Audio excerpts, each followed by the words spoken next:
Welcome everyone to the Board of Selectmen, Town of Scituate, I just said that, November 17th, 2020, 6:30, 2 p.m. meeting. I'd like to ask for a call to order and an acceptance of the agenda. Is there a motion? So moved. Moved by Ms. Conley, second by Ms. Curran. As you know, we are meeting remotely and all votes will be taken by roll call. So for an acceptance of the agenda, roll call vote, please. Ms. Canfield? Yes. Mr. Vignani? Yes. Ms. Conley? Yes. Ms. Curran? Yes. Mr. Goodrich? Yes. All right, so the agenda is accepted. I also need to inform everyone that we're meeting remotely in response to the governor's declaration of a public health emergency, and that we will be meeting remotely until further notice. This meeting is being recorded. You can watch it live. You may be watching it live on Facebook and the community TV, but that will be for viewing only. If you would like to participate in the public portions of this meeting, you can find the Zoom link on the agenda on our town website and join us that way. When we get to any question and answer period, you can raise your hand under the icon that says participants, and we will hopefully see you in the participants' hand raising. So with that, I would like to see if there are any Zoom-ins or walk-ins. And Tony raised your hand. You don't get to Zoom in, Tony. I raised my hand. I thought you did. Oh, nope, it was Mr. Darty. Okay, Mr. Darty, how are you? How's Florida? Oh, we can't hear you. Hold on. There you go. I'm on mute. There you are. For the record, would you please give your name and address? David Darty, 122 Gilson Road. In answer to your question, Florida is good, it's warm, and it's quiet. No wind turbine. Excellent. How can we help you? 2 months ago, you held a meeting where you heard Epsilon Associates present their final report with their findings of their noise compliance testing of the wind turbine. At that meeting, you said you would reconvene and determine what you were going to do to help the neighbors affected by the turbine. In the last few weeks, you've received information secured through an FOIA action, which exposes instances of impropriety and collusion, which led to the conclusion the Epsilon report is both inaccurate and invalid. What do you plan to do to help all these people who are adversely affected by the wind turbine and who have suffered for over 8.5 years now? Thank you, Mr. Darty. Yes, we did convene. We had a lengthy meeting, as you know, and anyone who participated know. We also said at the time that we wanted to get some more answers. And in that interim, we've been working on those efforts. I believe our intention, we should be ready. We're shooting for the beginning of December, waiting on a couple more pieces of information, because the intent is to have all of the questions the board asked at that meeting, which you'll recall, answered so that we can be as thorough as we were the first time. The emails that you did just reference will be part of that conversation and will be part of our deliberation at that time. I'm looking forward to it. It's gone on a long, long, long time. It is, and I hope you'll appreciate that the board very much wants to make sure that we have all of the accurate information we can in front of us before we deliberate. So we're trying to be thoughtful, not delay things, but to be thoughtful when we get together.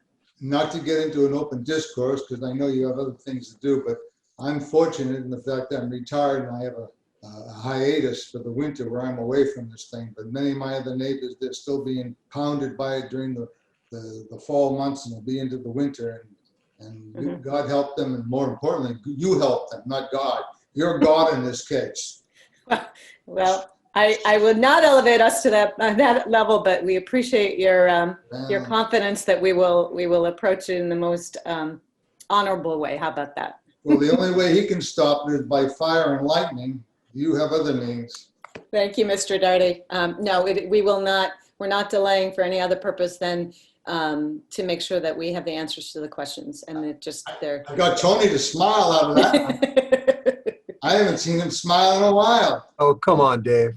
Okay. Well, you enjoy Florida and the holidays, and yes, we are hearing from the other residents as well. So, all right. Thanks, Mr. Darty. Have a good night. Okay, thank you. All right. Are there any? By the way, I want to congratulate Sergeant Ken Bates in case I can't get to it. He's a fine person. He's helped me many times throughout my time in Scituate, and he deserves any kind of accolades you can give him. Excellent. Well, Chief Thompson's right there, and he just heard that, so I'm sure he'll relay it as well if Mr. Bates is not on. All right. Are there any other walk-ins or Zoom-ins? You can, again, just wave hand in the participant. I do not see any, so then I will ask Mr. Boudreau if he would like to give the report of the town administrator. Sure. We'll start as always with our COVID report.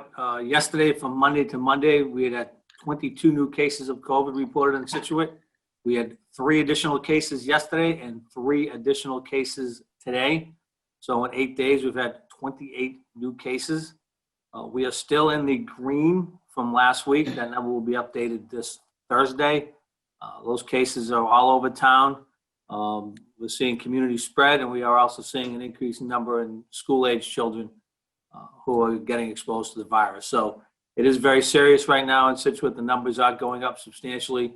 We ask people, please, you need to be wearing your mask when you're outside. You need to social distance. Please listen to the CDC guidelines for Thanksgiving. If you don't have to be in a big crowd, please don't be in a big crowd. I think we're seeing a bump from Halloween right now with these numbers because there were a lot of get-togethers and people out and about. So it's not just us, it's all across the state, all across the nation, but we can only do what we do here. So please wear your mask. It's required outside. Social distance, wash your hands. If you don't feel well or you have any of the symptoms, stay home, call your physician and get a test. That's the best advice we can give right now. Everybody's seen the news. There is some good news on the vaccine frontier. There are 2 potential vaccines, but they won't be available probably until around the start of the holiday, and they won't be available for wide distribution for a while after that. First responders, doctors, nurses, and things will get them first before it comes rolling out to the regular population. So we have a long way to go before the virus is going to have an impact. The vaccine, is going to have an impact on our life and the way we operate. So people need to really follow those rules over the next couple of months, or we will see a huge spike in numbers. We will see the hospitals start to get overwhelmed, and it will be like the darkest days of the spring. So please, please, please do your part. Wear your mask, wash your hands. The reservoir is slowly filling up. We're at 37% right now. Got about 3/4 of an inch of rain last week. Usage was down again to about 475,000 gallons through the treatment plant. That was down from 522. We are still doing some flushing, weather and water dependent. So we will continue to do that as we go along. The water department is doing the seasonal shutoffs because of the spike in COVID. If you recall in the spring, we went to A and B cohorts with our water department so that we could keep our water treatment plant operators separated. We have done that again now. All shutoffs will be contactless. There's a form on the website. Go to the town website, situatema.gov. Go to the water department. You can fill out the form, and they will come out and shut your water off. Might take a little longer than normal, but we need to keep those operators safe and healthy so we have people with the right licenses to operate the plant. But that'll be something ongoing. As everybody knows, last night was town meeting. I just want to thank everybody who came out. As usual, Scituate puts on a good town meeting. People were informed. The debate was informed, and we wrapped up our business in short order. I did want to address one thing that seems to keep coming up. People calling the office, sending emails, and that is why we did not have a remote town meeting last night. And the answer to that is we can't have a remote town meeting. Only towns that have a representative town meeting, that is, they have elected town meeting members, can have a remote town meeting. Open town meeting communities such as Scituate do not have the authority under the governor's orders to have a remote town meeting. So we had to do it in person. I think the staff did an excellent job making sure that everything was set up so people could social distance. And we kept it as quick and as painless as we could and get off the road, get out of there as quickly as we could. Just let the board know, we talked about, I know the board's been talking about it for years before I got here, Cushing Hill Road and the actual abysmal condition that was in, leads up to Cushing State Park. The Department of Conservation and Recreation was out last week, and I'm pleased to announce that after, I don't know how many years, probably 10 or 15, that the board's been trying to get that road fixed. The road has been paved. We will have to address the tree. They left the tree in the middle of the road. We think that's a hazard. We'll have to address that at some point, but the road has been paved. I think the residents up there should be very happy, and we will start now doing the work to put it on the town meeting in the spring for acceptance as a public way. Finally, we've been continually working on with our local communities on the proposed cuts to the commuter services for the South Shore, specifically the commuter rail and the ferry. Under the proposal that is before the MBTA right now, commuter rail service to Greenbush would essentially be inbound and outbound at rush hour times. There would be no late night service on the commuter rail. There would be no weekend service on the commuter rail. The ferries to Hingham and Hull would be eliminated completely. We had a press conference yesterday. We are still meeting and working on that and doing what we can to try to reduce those cuts. For those of you who take the ferry, they're having to save the ferry is having to take the ferry to work day this Thursday. If you go out of Hull, it'll be the 7:30 ferry, and out of Hingham, the 7:45 ferry. And there'll be protests of the ferry cuts on those two ferries going in on Thursday morning, and you can get more details from that at savetheferry.org. The big week on that will be next Monday when the board will hold a hearing on these cuts, and we'll get an idea what's going to happen. We're hoping they don't happen, but if they do, we'll have to do our best to make sure that they have as little impact as possible on the commuters of Scituate. That's what I have for this week.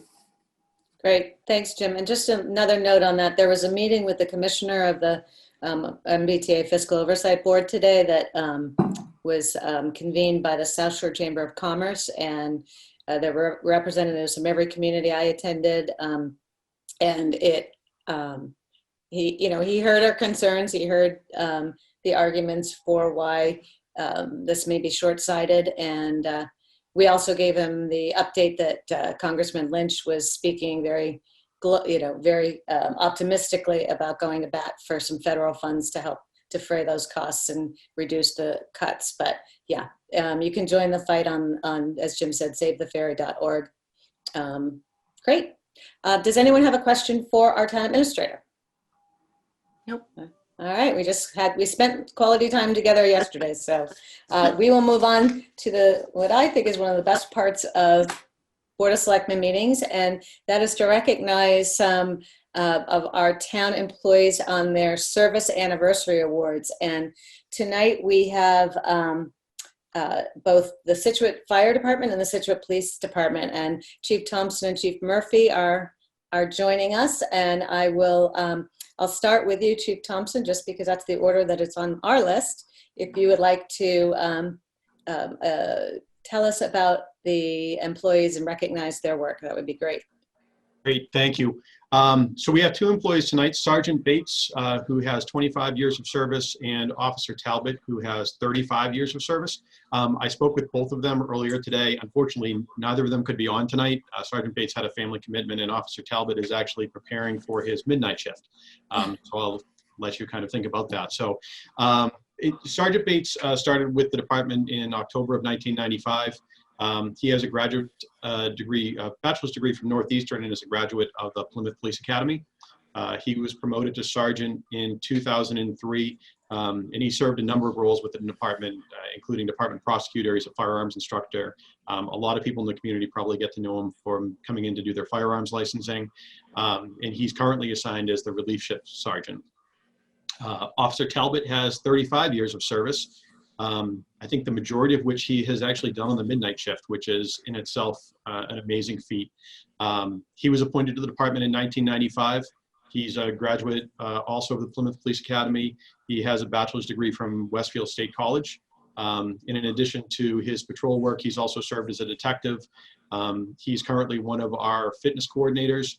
And he's really a great role model, mentor, and kind of a motivational guy for a lot of the new officers coming in. So both of these officers, I've been with them since the beginning for me, and they're really kind of cornerstones of the department as far as people who've been here, who've been through it all, and really seen a lot. So we really appreciate their service, and we really look forward to congratulating them, and Lorraine passed along some gifts earlier, which I've been able to mention, so it's been great. Great, thank you so much. And the board, absolutely hopes that you'll extend to them our personal congratulations and thanks for their service. And there's a plaque that will also be have their names engraved on it. And thank you for delivering the gifts. I hope they enjoy them. Would anyone on the board like to add comments about either the sergeant or the, I don't know, I think we should send donuts over to the midnight shift tonight, guys. Anyone like to make a comment about service? All right. Well, I'll just say thank you. Yeah. I mean, Yeah. they're both a pleasure to work with, so approachable, so helpful all the time, and they're great representatives of our police force. So congratulations to them. That's a long time. So we appreciate that service. Indeed. Thank you. Okay. Don't go far, Chief, because you're up next. So, but we also have some fire department service awards, and I'd like to turn it over to Chief Murphy. Hi, Mr. Murphy. Chief. Good evening. Thanks for your time. We have 3 firefighters tonight getting awards. 2 are 25 years. First is David Hermance. David Hermance came on in September of 95. And David is an intermediate EMT, which is sort of in between regular EMT and a paramedic. Has many skills. David is also a talented trumpet player. David offers that talent every firefighter Sunday. He plays taps for us out at the Common, so we appreciate that. But David's been a solid firefighter for 25 years. Steady, doing a great job for us, and we hope he has another 5 or 10 years healthy to stay with us here. So David's done a great job for us. Elena Chevry came on with David in 1995 at the same time. And speaking of the commuter boats, Elena and I worked together on the commuter boats for about 7 years prior to the fire service. So we have a long work history together. And Elena was also one of the first female firefighters to come on, especially in the South Shore. She came on, and it wasn't in vogue, but she took the job, embraced it, did a great job with it, and still, to the 25 years, 26 years now, she's involved in everything. Hey, we need something done. Elena steps up. She's a real go-getter. She oversees our SAFE program, which goes into the schools and educates the children, kindergarten to 3rd grade. And she also helps promote the senior SAFE, which is also going into seniors' homes and making sure the smoke detectors are operable and other safety tips within the home. So Elena's overseen that program for quite a few years.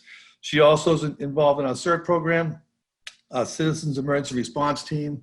Annually, we get a grant. Elena writes these grants. We get money every year to reach out and try to improve our emergency management, to get people to assist us during storms, especially at our shelters. And she's also part of our shelter emergency management team. Elena, along with Sergeant Bates, run our shelter program, and we run one of the best shelter programs on the South Shore. They often look at us during these regional MEMA meetings, and Elena and Kenny do a great job. So she's always involved in everything. When I need something, she's there. She's done a great, outstanding job, and it's not easy as a female in this business, but she's embraced it and done a great job. We appreciate Elena's work. Last is Captain Brian McGowan. Brian has 40 years in the job. Came on September 29th, 1980. Brian was promoted to lieutenant September 17th, 1990, and to captain on August 28th, 1996. Brian was also an interim deputy chief for a few months in 2006 when the chief at the time had to have surgery. So he was also a call firefighter during the blizzard of 78. He was recognized for his heroic efforts during that storm. Brian was also part of the team that got the Firefighter of the Year awards in 2016, rescuing a woman from Bailey's Island fire on Memorial Day weekend.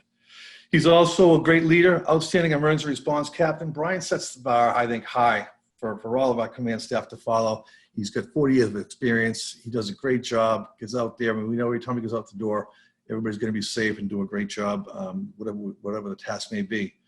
He's also a good mentor. Brian was my lieutenant and captain at one point in the past, and I've learned a lot from him and continue to do so. So I'd like to congratulate these 3 firefighters for the dedicated service, 2 for 25 years and 1 for 40. We're very happy and proud to have them. Thank you, Chief. This is why when I restarted this portion of our meeting, I said this is one of my favorite parts, because I think it's so good for us to be able to thank them publicly, but even more important that the public realizes the depth and talent in both our police and fire departments. So thank you for giving us that background. And I've seen all of these, the individuals in the fire department, just be mentors to the folks coming up. So that's what keeps the department strong. Right. I'd like to open up to the board. Would you like to add anything about these service awards? It's so hard not being together. Mr. Vignani. I mean, I'll just add, and I reiterate what Morris said, and I'm sure I speak for everybody. All of the people that have served all this huge amount of time over the last that were recognized tonight is just phenomenal, and they all do a great job in our public service. I've met them all, seen them all in action, seen them at ceremonies, and really just want to thank them and continued success with the program. So thank you for all you've done, guys and gals. Thank Ditto. you. That's great. And please tell them when we can't wait to see everybody someday, and we can and we'll have a delayed recognition party where we can actually shake hands someday. Great. All right. Be nice. All right. With that, we're ready to move on to the next item on our agenda, which is to get an update from our Chief of Police, Mark Thompson. We ask this periodically, and since Mark has been now 5 months, I forgot to count. It's amazing, but we're just closing in on 6. Oh my goodness. Well, we've been having fun. So I'll turn it over to you if you wouldn't mind just giving an overview of how's it been going? It's been great. It's been 2020. So it's amazing to believe that it's actually will be 6 months the first week of December. So I'm not quite sure where that's gone, but the summer always goes by too quickly anyways. So that's definitely true. We've certainly had a lot that's happened over the course of the past several months. And I wanted to start by just thanking everybody on the board, and Jim and Nancy and everybody at the town hall, who's for me has made the transition incredibly easy. But this is obviously an incredibly challenging time. So to have that support from everybody at the town hall has been great. And everybody from Drew Shealy, who I call probably too often to talk about everything that's going on with COVID. There are a lot of people up there who've done a lot of help. Also the same for the community too. There's so much that happens behind the scenes with the generosity of the community and the support that we've gotten, really over the past several months. It has been huge. And the department, everybody who's here, all the officers and the staff that make everything go around. So for me, it's been easy. And I just wanted to, take the opportunity to thank everybody with that. So a couple of things that we've had going on when all this started for me back in June, when Chief Stewart retired, we had a number of promotions, which unfortunately due to COVID, we didn't really get a great opportunity to celebrate. But I just wanted to mention that we've had a bunch of changes on the command staff with Deputy Chief Allison Steverman was promoted from lieutenant. Sergeant O'Shea was promoted to lieutenant. So that kind of rounds out the command staff along with Lieutenant Norton. And we also had 2 promotions to Sergeant Brian McLaughlin and Sergeant Jeff Schuler. So we've had a lot of changes in the leadership here over the past many months. So everything that's gone on just in terms of what's happening in the world and the normal activity that we have, there's been a lot of opportunity for growth and changes. And I think that's been really positive for us. We have a new officer in the academy right now, Morgan Billings. We just hired another officer, Jeff Ratting, who will be going to the academy in January. And we still actually have a couple of additional vacancies that we'll be looking to fill as time goes on. So a lot of this that's happening with staffing, we're balancing kind of COVID and what's available in the academies and making sure that we kind of push things out correctly. Big thing probably that everybody may have noticed is we had a fantastic summer. I don't know what the count was for rainy days, but it was an unbelievable opportunity for everybody to be outside. So our big focus over the past several months was on exceptional weather and balancing COVID. Went back and just looked at some of the numbers on a 3-month average year over year, June through August. We had a 25% increase in activity over last summer. And one of the things that was really kind of startling to me was we looked back to 2010. And it was actually 123% increase over that 10-year period. So this summer was, I think, one for the record books in terms of what we saw out there in terms of great weather, but people taking the opportunity to get outside because of COVID. And that really impacted, I think, what we saw on our beaches and in the great space that we have. So fantastic people were able to take advantage of everything that Scituate has, but it definitely, it gave us some things to focus on. So we really look to get an increased visibility out this year. So many of you may have seen our officers more on bicycles out there walking, and we had the advantage to go out on, ATVs and some of the other motorized equipment that we had to get out to the spit and really start to get out and look at the recreational areas that are now open in town. Conservation has done a fantastic job of opening up all of the recreational space throughout the West End. And that's been another focus for us. So as people start to go out and enjoy those areas, to make sure that we're out there and we have a good knowledge of all of that open space that's there in case there's, a public safety emergency, and just be sure that we're out kind of patrolling and helping people and lending aid where we need to. So that was really a big change and something else that we look to focus on this summer, in addition to everything that we saw on the water, out on the spit, and of course to the north at Baston. So a lot that we were looking at over the summer. And I think that's, probably everybody saw it, but I met with Colonel Santos from the Environmental Police about a week ago. We're having a conversation about some of the regional initiatives that we could be working on and ways that we can partner. And we were just talking about that massive increase. And he brought a couple of things that, over the course of this summer, they saw a 50% increase in recreational accidents out on the water, 3 times as many fatalities. But in talking to kind of people in the industry, one of the things that they saw is that there were more boats sold over the course of this past year than they had seen in the previous 8 years combined. So, kind of the side effect of COVID is it's driving people outside. People aren't able to travel. And that was where there was a lot of focus. And I think that was something that we really saw out on our waterways and out in the recreational area. I mean, I tried to buy a kayak over the summer and you just couldn't do it. They just weren't available. So everything from those small type of personal watercraft like that, all the way up through boats. And so you have a lot of people out there, a lot of novice mariners out on the water. And that was something that we really saw a lot of. We had a number of notable, rescues over the summer out on the water and worked in collaboration with the harbor master on those. And I think one of the other things that we really see and try to embrace is the fact that everything that's happening out on the water in our recreational areas is just an extension of what happens on the land. So the same type of calls that we might see on Country Way, we might expect to see on the beaches or the spit or out on the water. So that for us was, I think, something that really came to light. And we were fortunate with a lot of the work that we've been doing in training and preparation with our folks who are now tactical operators on the boats and folks who have a lot of advanced training in terms of how they deal with tactics and how they were able to just de-escalate things. So we saw a couple of particular things, from a boat pursuit to a potential hostage situation in the river, which fortunately wound up coming out differently, that we had assets in place and were able to go out and handle those well. So really a great job by all the officers and the coordination that we had throughout the summer with our public safety partners at the fire department and the harbor master's office, and certainly a great relationship that we have with the Coast Guard, with the environmental police, and with Marshfield and Cohasset. So really a team effort in everything that happened over the course of the summer.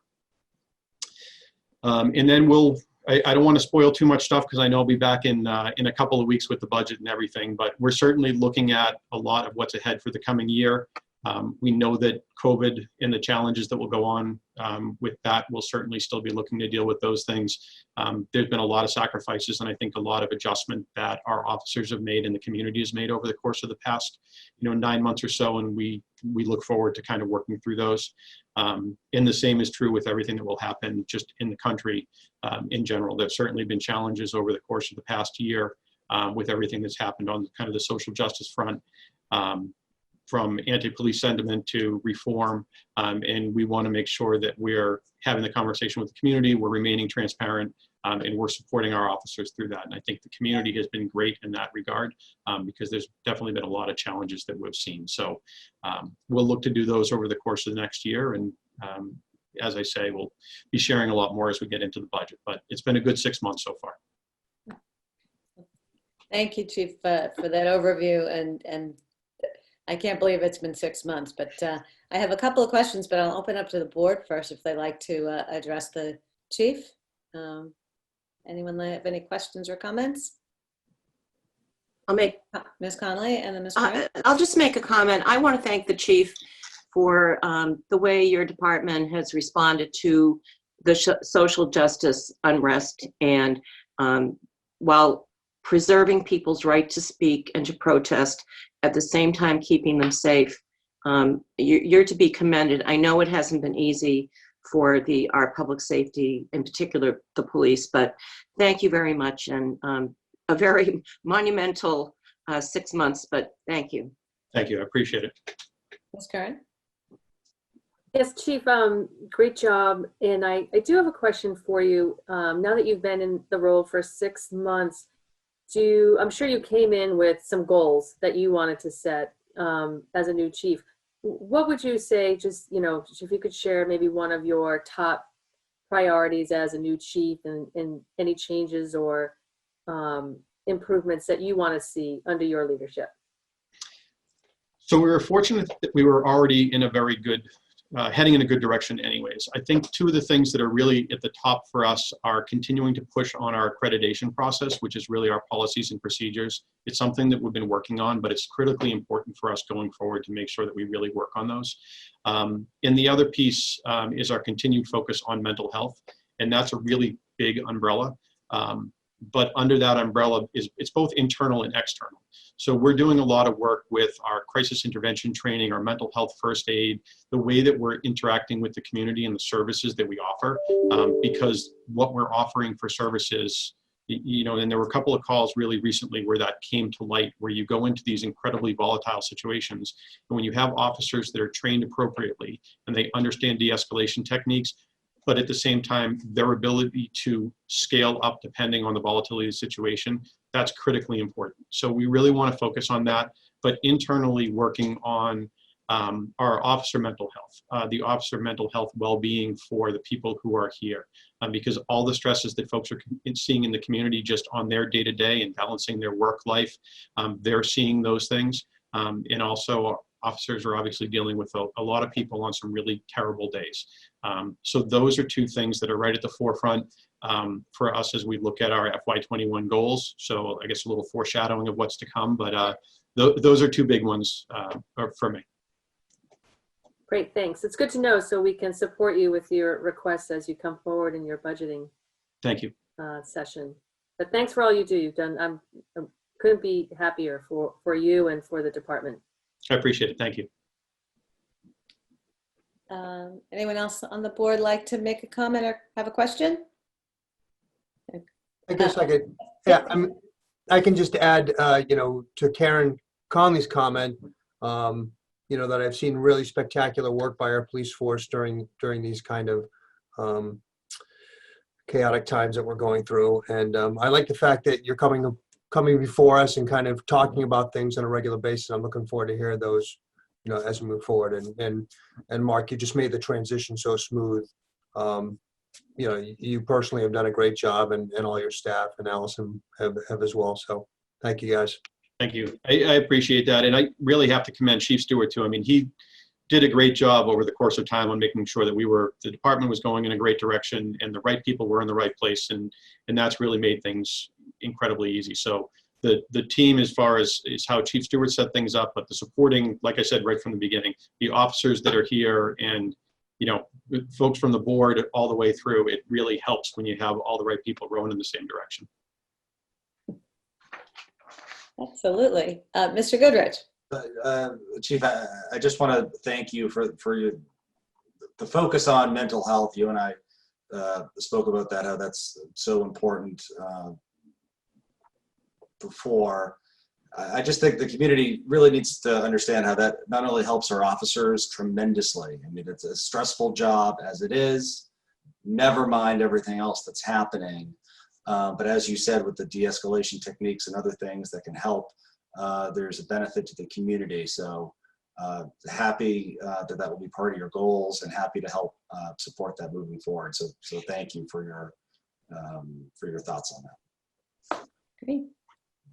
I believe my colleagues have covered everything on my list, I think. But I will just drive home the point that the board has been so pleased with all of the incredible changes we've all had to address, that we've had partners at the police station with your leadership, that it has made a lot of difficult situations much easier. And as you say, rowing in the same direction really furthers the community. So thank you for coming today. We will see you shortly to begin the process of budget review for next year. Thank you. I appreciate it. Thank you. All right. I don't see any other comments or questions for the chief. We will move on to our next item, which is interfund borrowing. for the water and transfer station. And we have our treasurer collector, Pam Avatabli, here. And Pam is, oh shoot, sorry. I have too many things open on my computer here.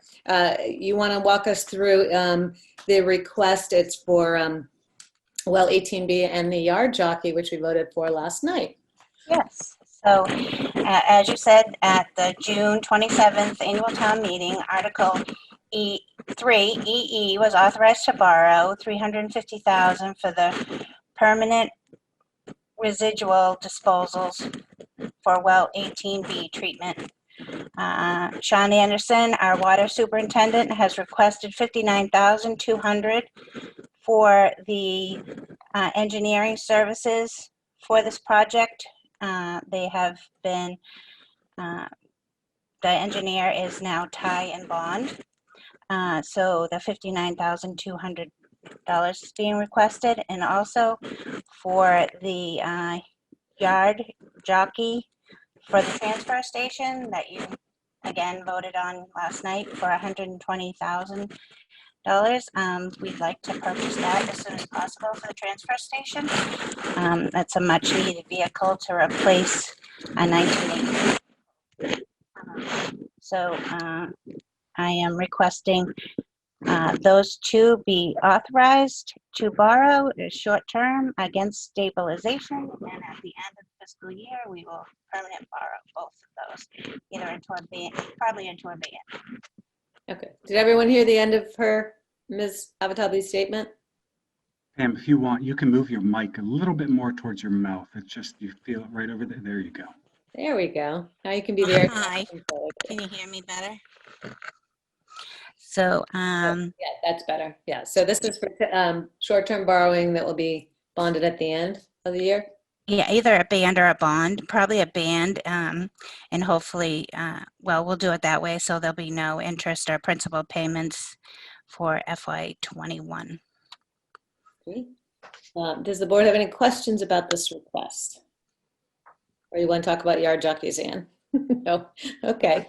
If there are no further questions, was there a motion? Do we have a motion? Yes, you have a motion. Yeah. I'm sorry. I'm looking in our backup and Do you want me to do it? Yes. I think I can do it. Move that the Board of Selectmen approve interfund borrowing for the water and transfer stations in the amount of $179,200, $59,200 of which is for the engineering for well 18, and $120,000 for a yard jockey for the transfer station. Thank you, Ms. Connolly. Moved by Ms. Connolly. Is there a second? Second. Seconded by Mr. Vignani. Is there any further questions or comments about this article? Sorry, that was last night. About this item? I just want to add that the paperwork needs to be signed. So when our select people can come in to sign, I'd greatly appreciate it. Okay, so we'll have that. We'll have documents to sign tomorrow, and we'll make sure we get that signed. Thank you.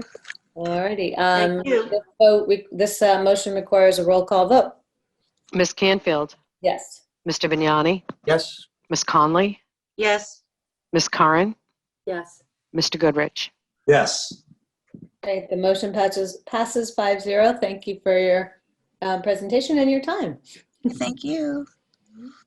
That will move us on to our update from the Economic Development Commission. Sue DePisa is here with us.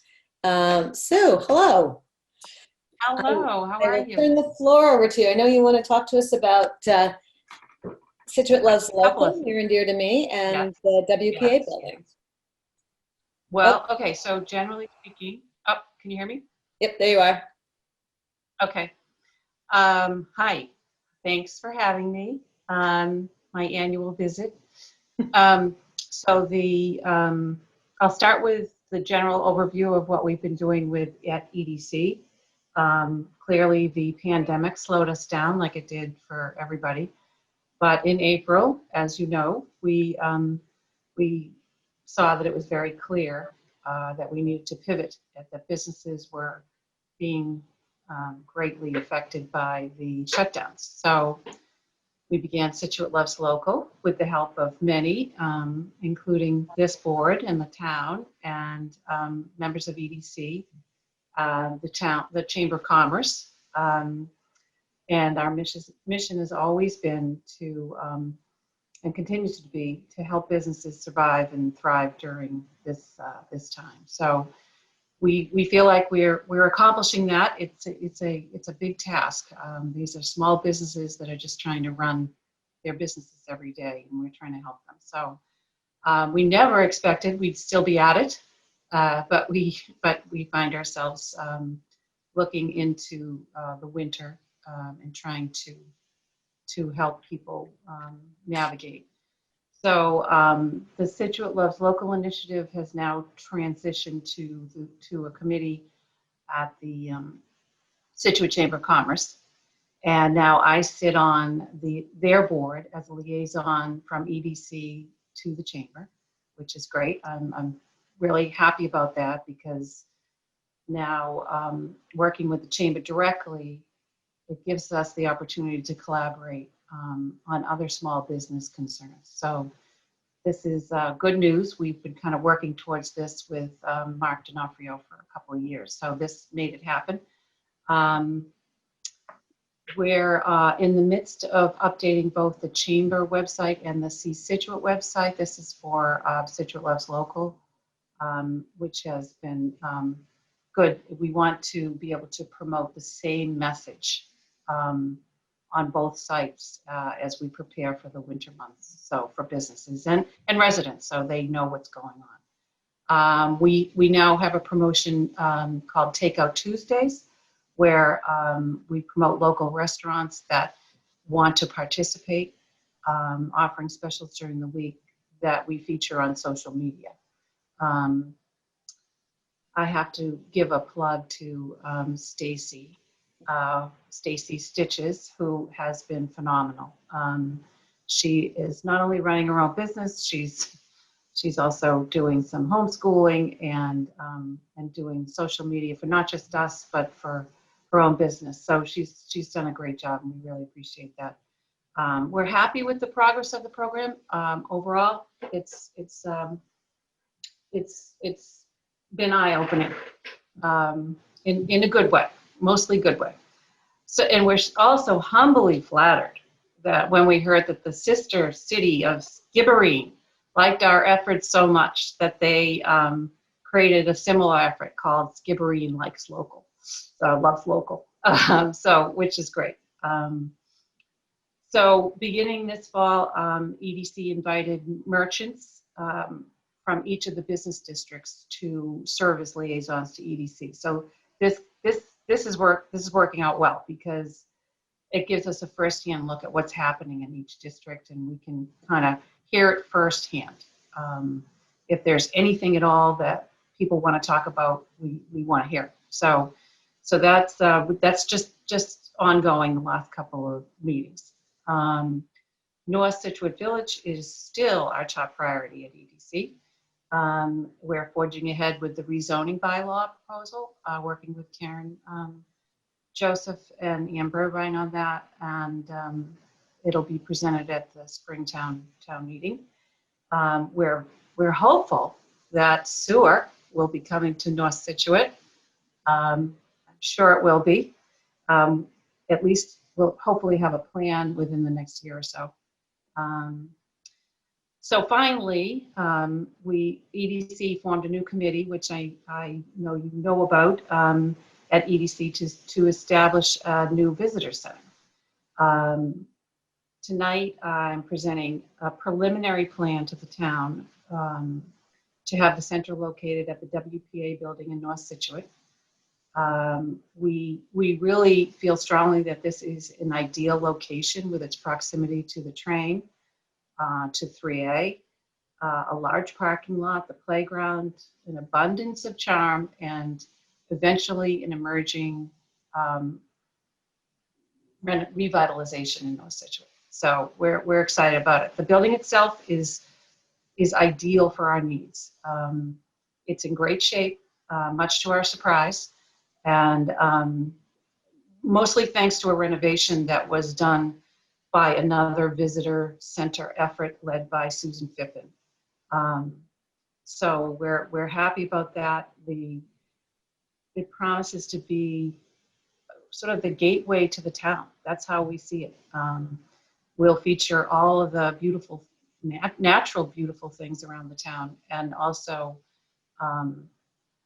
other existing historic sites, and which I'm sure you saw in the presentation.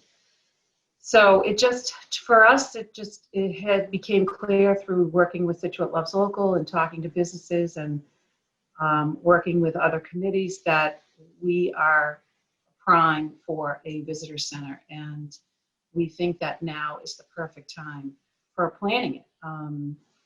We're looking ahead at a potential better summer for 2021 and beyond. We're hopeful that the center will bring together all of the businesses and business groups, and even touch on the surrounding towns to work together to encourage people to visit the area and enjoy the restaurants and the sites and the shops and the accommodations. So we've had very, very positive conversations with C. Plymouth, who've been very helpful as we try to organize both the center itself and how it's going to be governed, and whether it's a council or whatever it is. We're working with them. We hope to work with them closer. We had a nice meeting with them a week ago, and they gave us a lot of great ideas. So I'm happy to share the presentation if you want, if I can figure out how to do the share screen. I'm practicing. I don't have all the answers, and this is a preliminary plan. We have not tackled the funding aspect yet. I know that's a big question. We wanted to get your feedback tonight, tomorrow, this week, and our next task is to lay out the expected costs to get the center off the ground and for the future. So we still have plenty of work to do, but we wanted to get it in front of you so you could make your comments and give us feedback and let us know what you think. So do you want me to share it, or I know you guys have a big calendar here. If you can, Sue, I think if you can just share your screen and run through that quickly, I think that'll answer some of the questions Okay. that I have. Okay. Okay. It's a test. Yeah, it is a test. Hold on. So you remember, right, look for the green button right in the middle, right in the lower bottom. See it right This there? one? That probably. Nope. Click. Oh, yeah. There you go. Gotcha. But we're not going to start it finally. Okay. There you go. Okay. So we had a little mock-up done of what we might be able to do to enhance the visit to the center. We would only be using the first floor. And everything has been pretty much updated. We thought there might be a nice connection to the playground right there. If we could perhaps do a gate, that would be nice. So this is really just a mock-up. Someone penciled it up for me. We see some potential for funding here, where people may want to, or businesses may want to, buy a flagpole and that kind of thing, picnic tables, chairs outside. So that's just sort of how we see it at this moment. And obviously this is what we have right now. So the goal is to support the local businesses. And we're going to explore more after our conversation with C. Plymouth, the regional approach. They have encouraged us to do so because none of the surrounding towns, we're not aware of any visitor center type of operations in Cohasset or Marshfield or Hingham or Duxbury. So We could sort of hitch our wagon to them to see Plymouth, to get more for, what we're trying to do, get more exposure. So these are just a few of the sites that that we put on this. We know there are more, and there will be more. So so that is that. So I think I basically just told you all of this. We do want to highlight, the local beauty and the historical characteristics. We hope that we'll be able to put together some history. We see kiosks and in various languages. We see, it is tending to go towards the kiosk as opposed to the print, but we will probably have a little bit of print as well.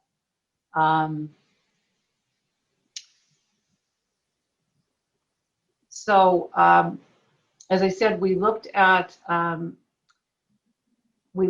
Susan Phippen plan initially. We also looked at the facilities report that was done. I'm not sure, Karen, can you know when that was done? I can't remember. Maybe 4 years ago, 3 years? I want to say it was 3 years, not 4. I don't have it in So we initially, when we read that report, we thought we were sort of doomed because it said that it needed about $500,000 worth of work.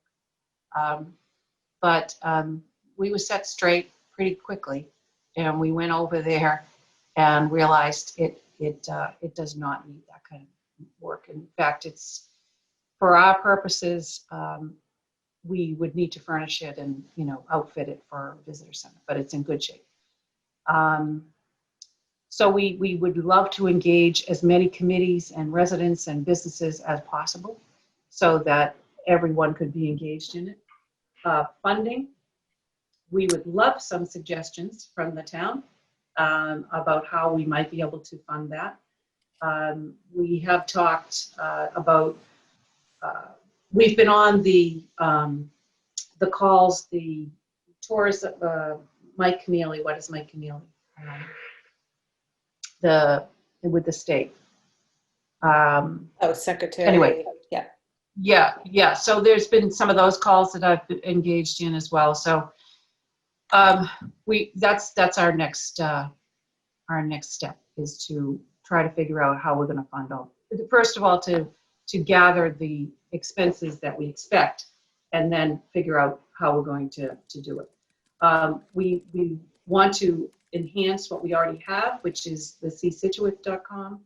And of course, we'll need print materials as well. So, and staffing, will go through the Council on Aging.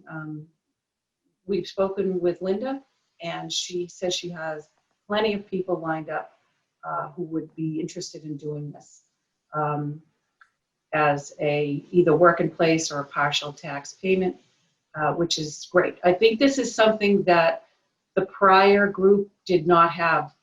I think this is where the stumbling block came, was the staffing. So we're excited about that.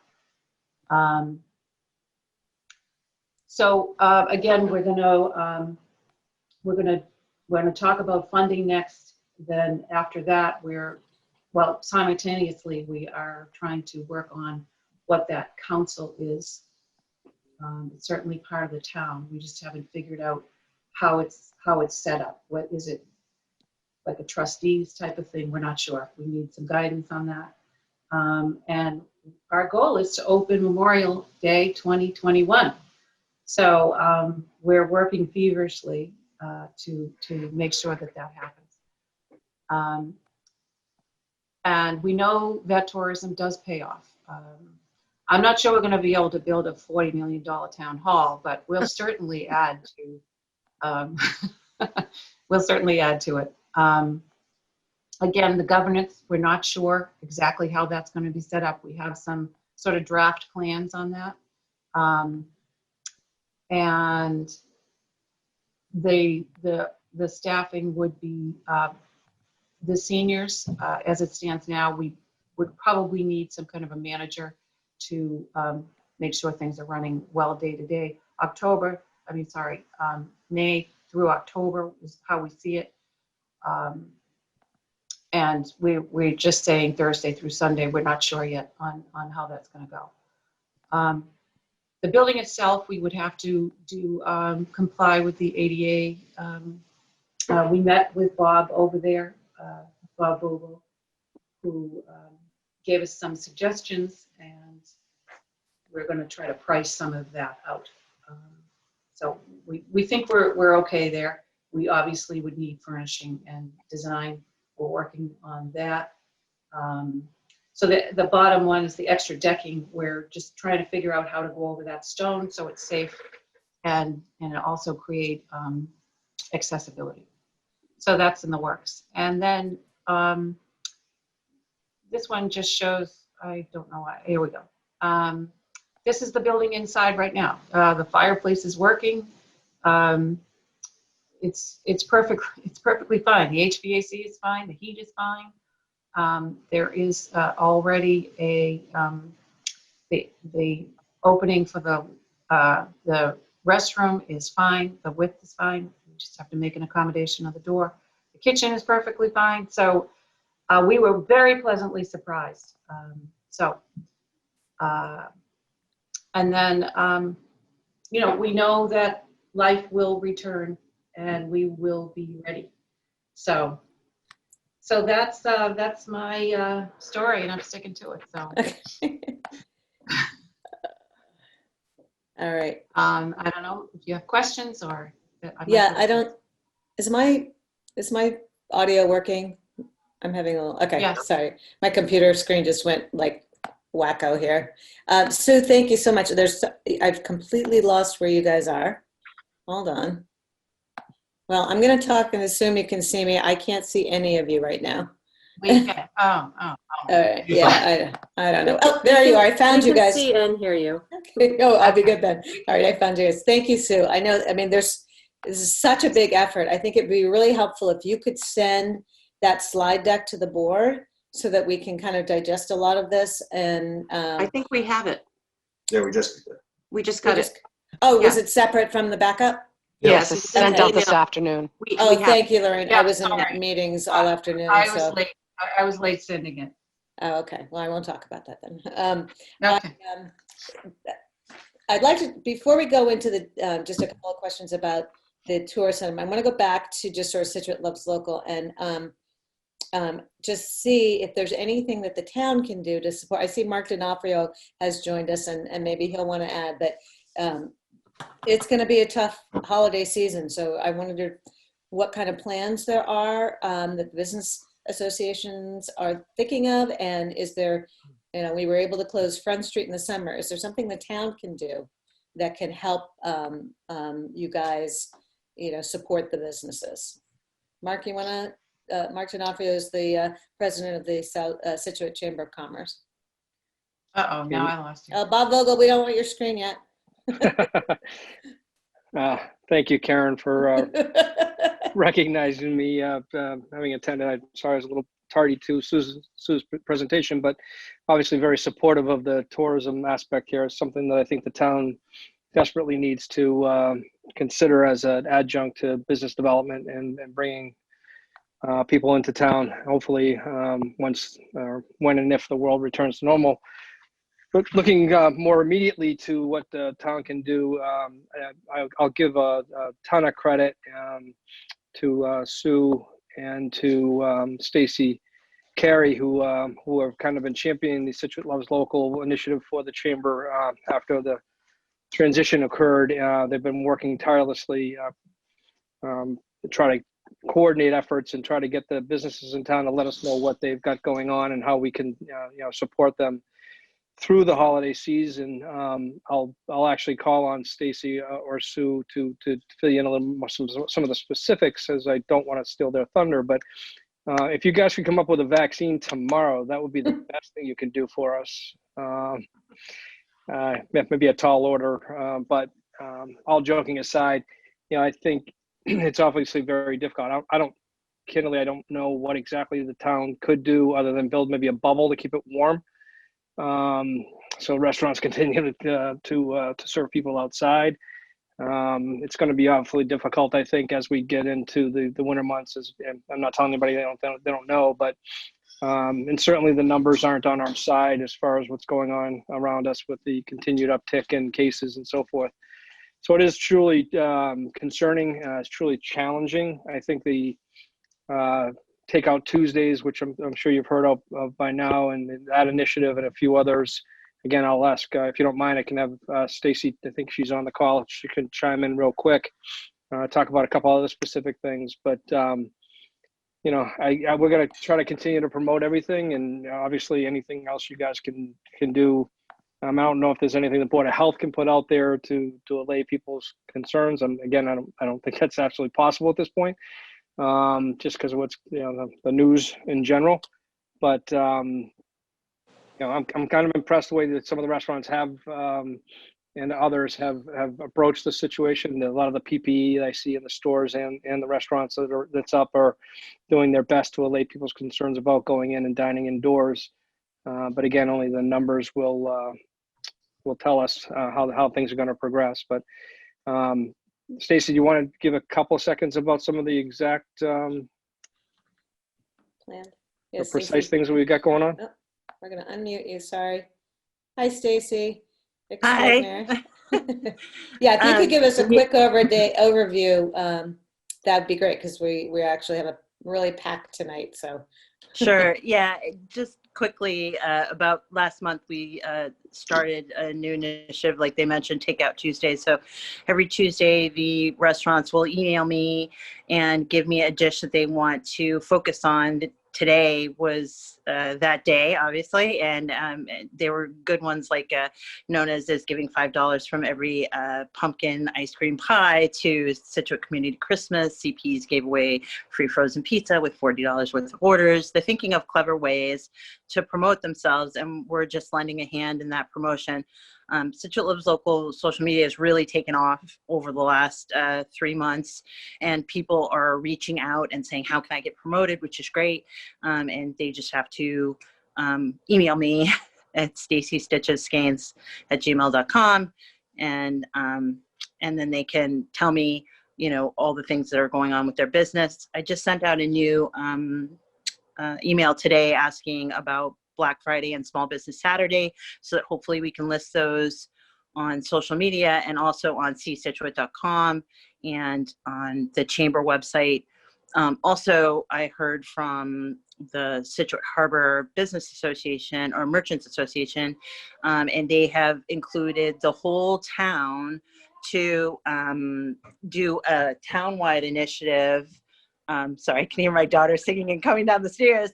A townwide initiative where they're going to share their wreath contest with the town so that other businesses can do that with the loss of things like Christmas in the Village for our section of North Scituate and other Christmas festivities. Doing something town-wide would make sense. And then we were just talking today, Sue doesn't even know about this one, but so I'm just thinking of a new one today where we're thinking about counting down the 25 days of Christmas by showing the Christmas displays of all the different shops in Scituate.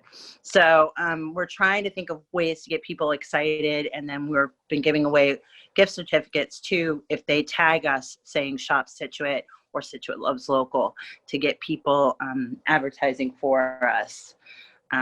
So sorry. That's about it, though. We're doing lots of new things and trying to be creative and think of new things every day.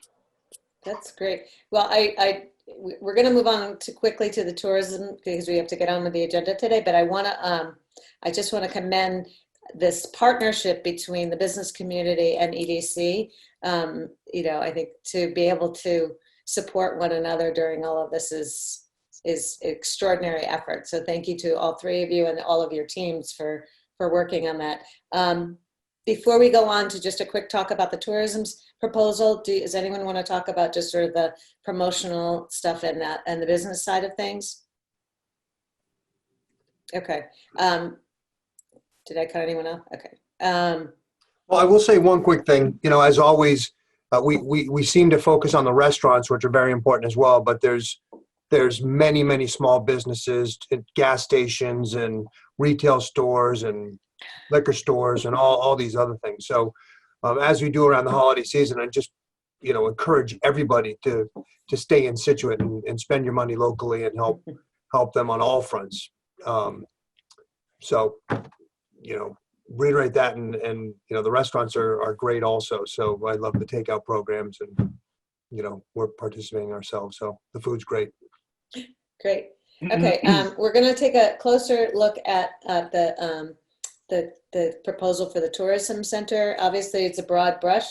Did the board have any questions about sort of the concept or the big picture on putting a tourism center at the WPA building in North Scituate? Ms. Connolly? Mr. Madam Goodrich? Chair, thank you. The one thing I will bring up, and I know it'll probably cause some consternation, but when you ask people to come to visit your town and attract them to a tourism center and then say, oh, by the way, you can't go to any of our beaches. I think we need to deal with the issue of maybe a day passes for parking, limited in number, maybe even limited to certain beaches at certain times. But I think it's unfair to, expect people to come here and then say, you can't go on our beaches. So that would be my. Karen, Yes. the one thing we've kind of started to talk about that. And one of the things we're hoping that we'd be able to work out is that we could get a shuttle to go from the visitor center to any beach that anybody wanted to go to. So we do know we have that shuttle. So we're just trying to figure out how we connect with it. Are you thinking about GATRA? Yeah. That'd be a better solution. Obviously, it would alleviate the issue of parking spaces at the beaches. But again, I'm glad you're thinking about it because that's our main attraction, really. Yeah. Thank you for everything. Great. Thank you. Mr. Goodrich? Yeah, I would encourage just some thought on how visitor centers have kind of changed in the age of the internet. And actually, I wish Dave Doherty was still here. He can do some reconnaissance in Sarasota, which is actually a great example of one that takes an account of like the internet. And so what they've done is like the library, as we do with items, you can take out a free beach chair, or there's a beach, as you said, the shuttle, or there's like a bicycle repair center that's there. So it's a free place. So there's like things that you do that are there, or a surfboard center that you can fix your surfboard and then you're going off to do it, or you go to a ski resort and fix your skis that are kind of there. Cell phone charging, things like that. They're a little bit, so you're really creating foot traffic because people maybe from Hingham are taking their bike coming down. And so some of it's a bit more localized and they're doing things. So I love the idea. I'm not trying to say like, don't do it. I know. Other ways to just kind of bring people in different avenues, with that. I think, and that goes into where you can have a kiosk to have print off those beach stickers. So anyway, I would just encourage some thought into that. So we don't have. Thank you. Yeah, we're thinking maybe bike rentals, but I think maybe partnering with the surf shop in North Scituate would be good, that kind of thing. So thank you. Yes. Good. Mr. Vignani? Yeah, the only thing I would add, I would say, first of all, when we went over to Ireland, we looked at all the visiting centers, and all the little towns in Ireland had them as well. And that was one of our excursions to go out and look at them. And I think they are very productive. One thing that we do have to take into consideration is alternative uses of that building, just so we make sure that there's not something out there and what else you could use on the top floor, and just kind of think of that perspective of it, and then just the whole location of it. If and again, just food for thought. Is it better to have it in the harbor? Is it better to have it where there's more foot traffic opportunity? So I'm sure you're thinking about all this stuff as well. That's what we found in Skibbereen and both in Clonakilty, that that they're right in the retail areas, and and handing out coupons and handing out maps of where to go and see things. So I fully support the idea of a visitor center somewhere. Those are just questions that are going to come up at the next level. Thank you. Ms. Curran, did you have your, yep. Yeah, thank you, Sue, and everyone. It's well thought out, and I'm sort of, I think, going down the same path as Tony started to. For me, it sounds like a good springboard model, if you will, and I think the board really has to take a look at Pier 44, or sorry, the Scituate Harbor Community Center building first, or in conjunction with it. You know, maybe the WPA is like a phase one, small sort of start, but we've got to decide what we're doing with that building once the senior center opens up in January. And I know it's been talked about quite a bit, that that's a great location for visitor center, public restrooms, additional parking, a nice park, because it is more of a central location. And I certainly respect, and I want to see North Scituate prosper as well, but I think we're a few years out on that. So I love it, looking at it more as like a mini visitor center, so we can test out the tires and get it going. But I think this board also has to look at Pier 44 as we go down this road, to make sure that we evolve, you know, the visitor center to the level that I think it could be at, you know, in a more centralized location. But I love the staffing model. I think that's great. I love, you know, the use of GATRA to the beaches. That's another great idea. But I also love Andrew's ideas of making sure we're bringing in some of those more ancillary services, so you can bring people into that center, whether it's phone charging, bike pumping, whatever, tire pumping, whatever that is. So I think there's a lot to talk about, but I think it's great idea. Great.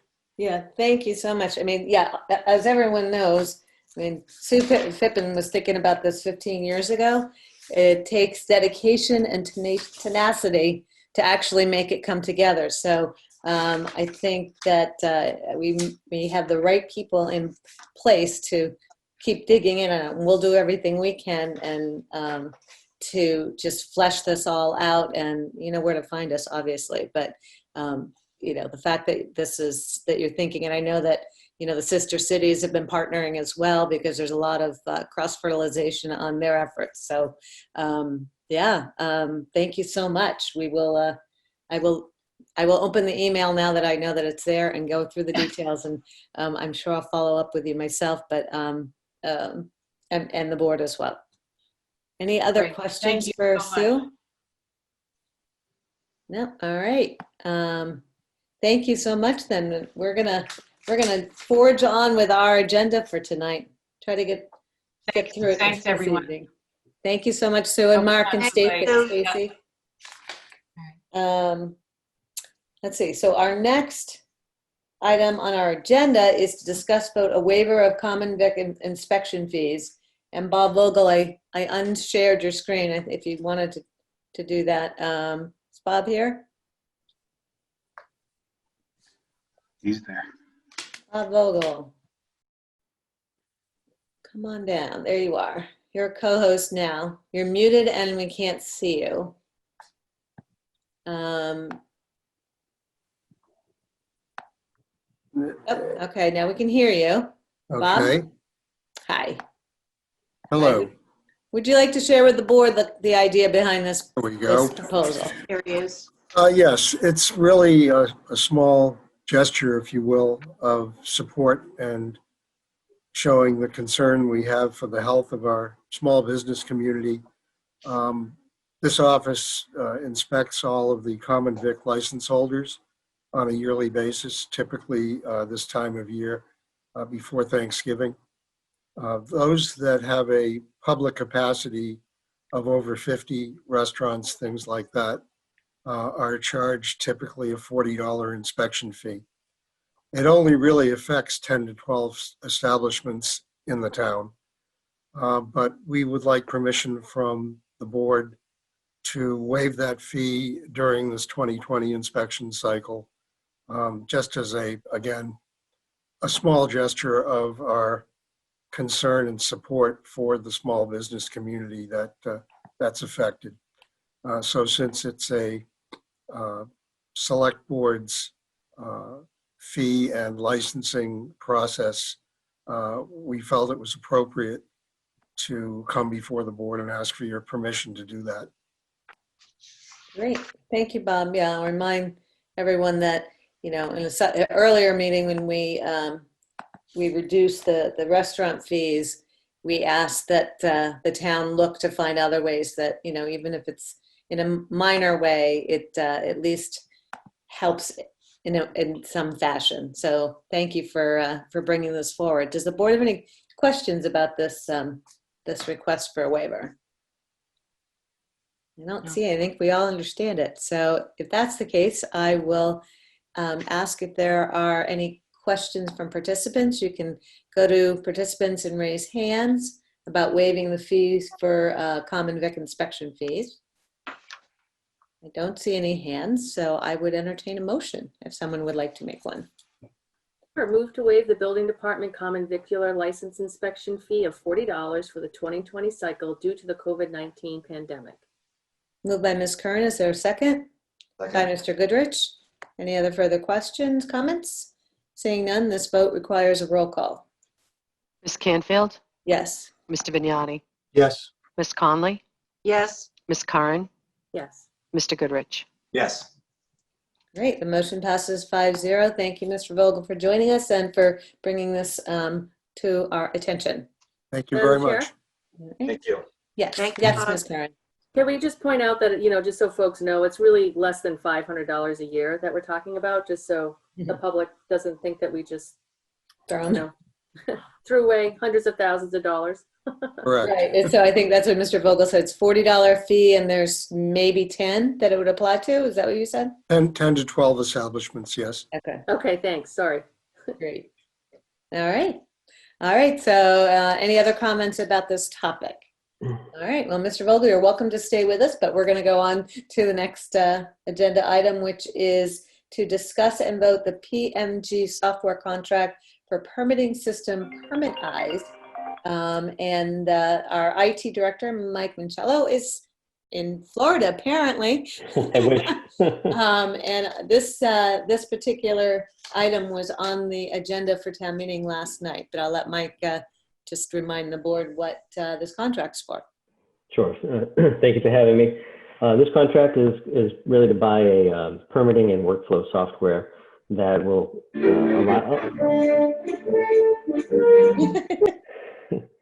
allow us to automate a lot of our permitting process, keep track of, better manage, follow up with the public, allow the public to do a lot of this applying, checking in on the status and communicating with Town Hall and the various departments from home without having to come into Town Hall to file paperwork or even make payments to file for an application.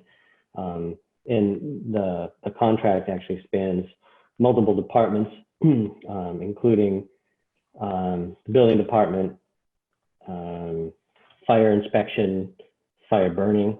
So currently, during the burning season, people have to actually walk into public safety. The fire department actually sets up a table in the lobby, and they station a volunteer, and they position a volunteer there to collect the fees and file the application. It has a Board of Health module, a Select Board licensing module. On that note, to what Bob was saying earlier about having to follow up or inspect these 10 to 12 businesses, he now has a place where he can document that, and that is now shared with anybody in the Town Hall or the public that needs to see that information. So there's many modules that we're looking at, or that this contract would include, and in the future, if we want, we can add on to it. So another example is, if somebody's building a house in town and the building permit has to go through conservation, Board of Health, planning, so on and so forth, the application will simultaneously be sent by email to various people. Well, there's a link by email. It all links back to the same system. So simultaneously, the various departments can sign off on their piece of it. So it can speed up the process. It also, like if the same individual has a dog and they want to have a dog license, they build one profile and everything is tied to their profile. So whatever they did for their parcel of land or their address, dog permit, building permit, septic inspection, so on and so forth. Terrific.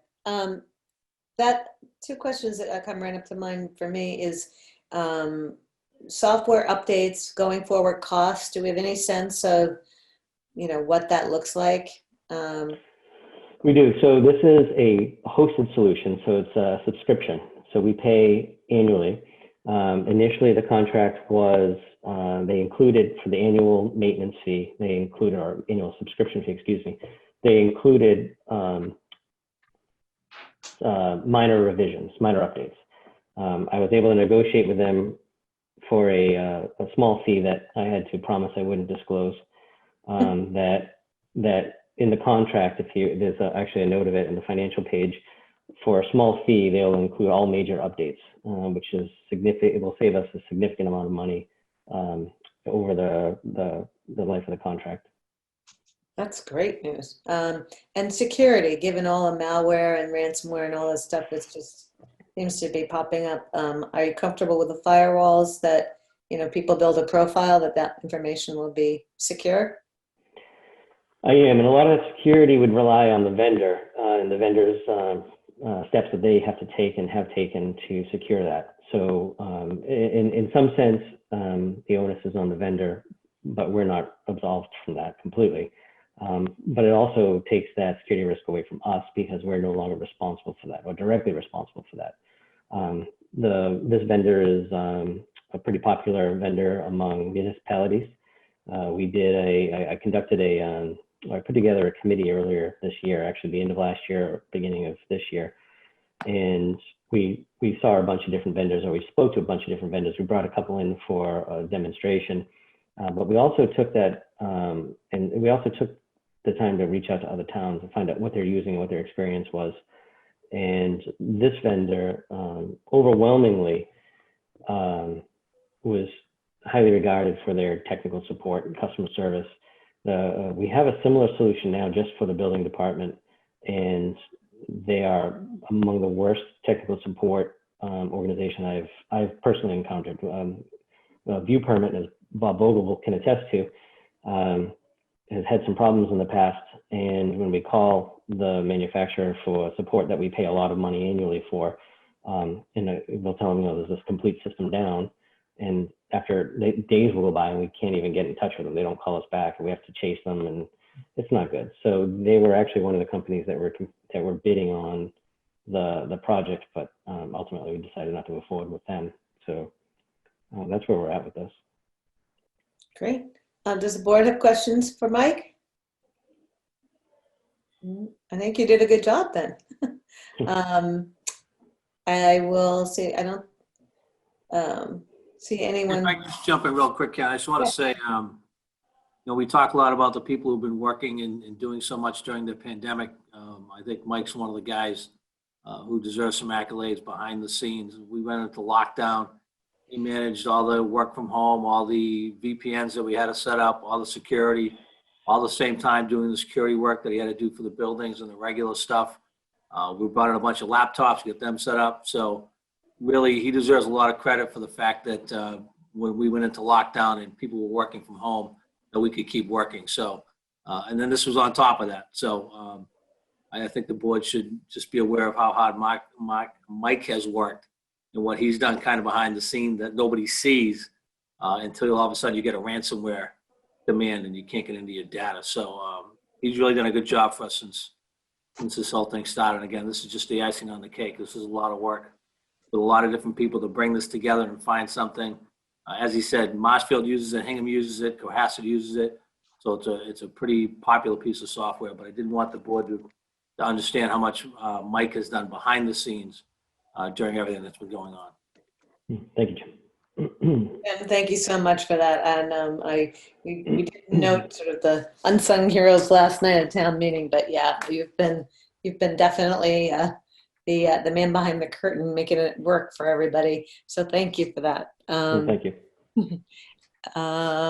Any other questions about this particular vote or proposal? All right. You seem to have lost Andrew, but I'm sure he'll jump back in. Karen, if I may. Sorry? If I may say one more thing, if you Yes. guys vote favorably for signing this contract tonight, I'd ask that if it's possible for it to be signed, I don't know if it can be signed tonight, but as soon as possible, we are aiming to get this executed and in place before the end of the year, so we can see and so we can try to get it reimbursed through the COVID funds. That would be a win. Okay, yeah, what we typically do is we ask the board to come in the next day. So Okay, we'll remind everyone at the end of the meeting to do so. thank you. There's Mr. Goodrich back. Great. If there's no further discussion on this matter, I entertain a motion.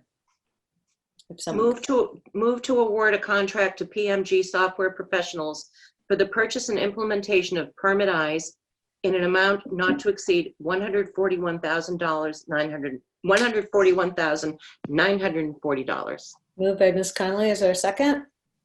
Second by Ms. Curran. If there's no further discussion, we'll have to have a roll call vote. Ms. Canfield, Yes. Mr. Vignani, Yes. Ms. Conley, Yes. Ms. Curran, Yes. Mr. Goodrich.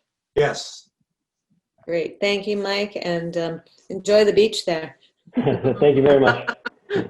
Thanks, Mike. Take care. All right, we're up to our 7:45. Thank you for waiting, Pat. We have Pat Jakar, who's the chair of Sister City Sucy-en-Brie, who would like to request an increase to their membership. The backup is in our folder, in our package, but if you would like to walk us through why you would like to do this, we'd appreciate it. Yes, thank you for having me this evening. And before I talk about the topic at hand, I'd like to thank the Select Board for the last minute response to reach out to Sucy-en-Brie recently and thank Cedric Mousseau, the city councilor that has been involved with our relationship since the very beginning. We wouldn't have accomplished all the things we have without his support and enthusiasm. And he claims he's been now named assistant or deputy mayor of Sucy. So he will keep an eye out for us, but he'll have definitely other responsibilities. And we hope to meet by Zoom soon. Another councilwoman, Sophie Fier, who has been in touch with me, and we've got some thoughts already for some new things to really to organize and plan for the mutual benefit of both towns. So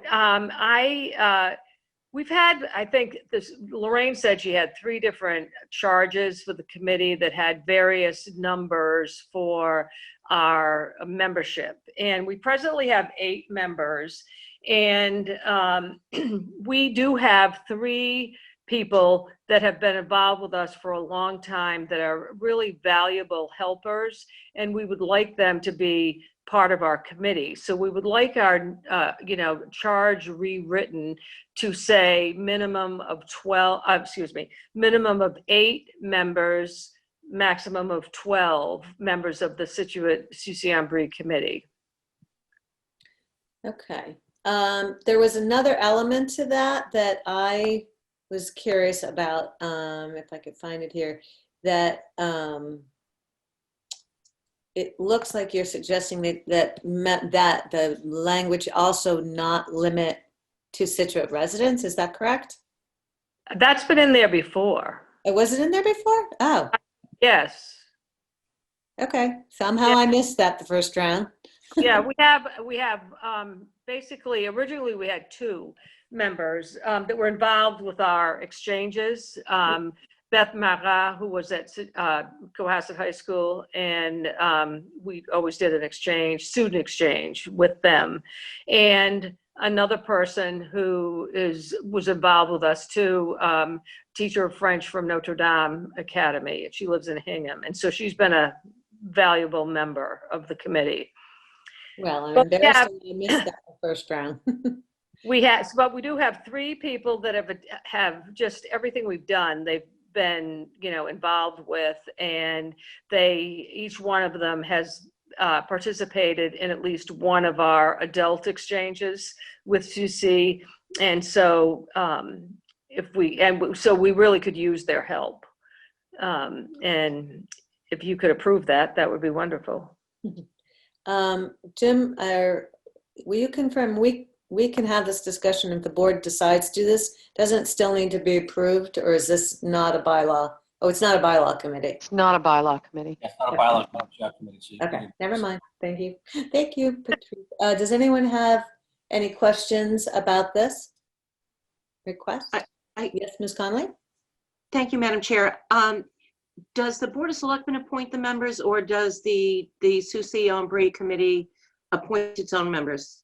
The Board of Selectmen appoints the members. Okay. I haven't seen one for a while, so thank you. Good. Are there any other questions about this request? You guys have been so vibrant and so successful in your mission that adding people and you've got them in the wings is a problem. I like the structure of no more than a minimum and then a maximum in case Right. of rain. And some of us are moving on in age too. So at some point there'll be, younger people taking over. And so it's nice to have. We're not letting you go, Pat.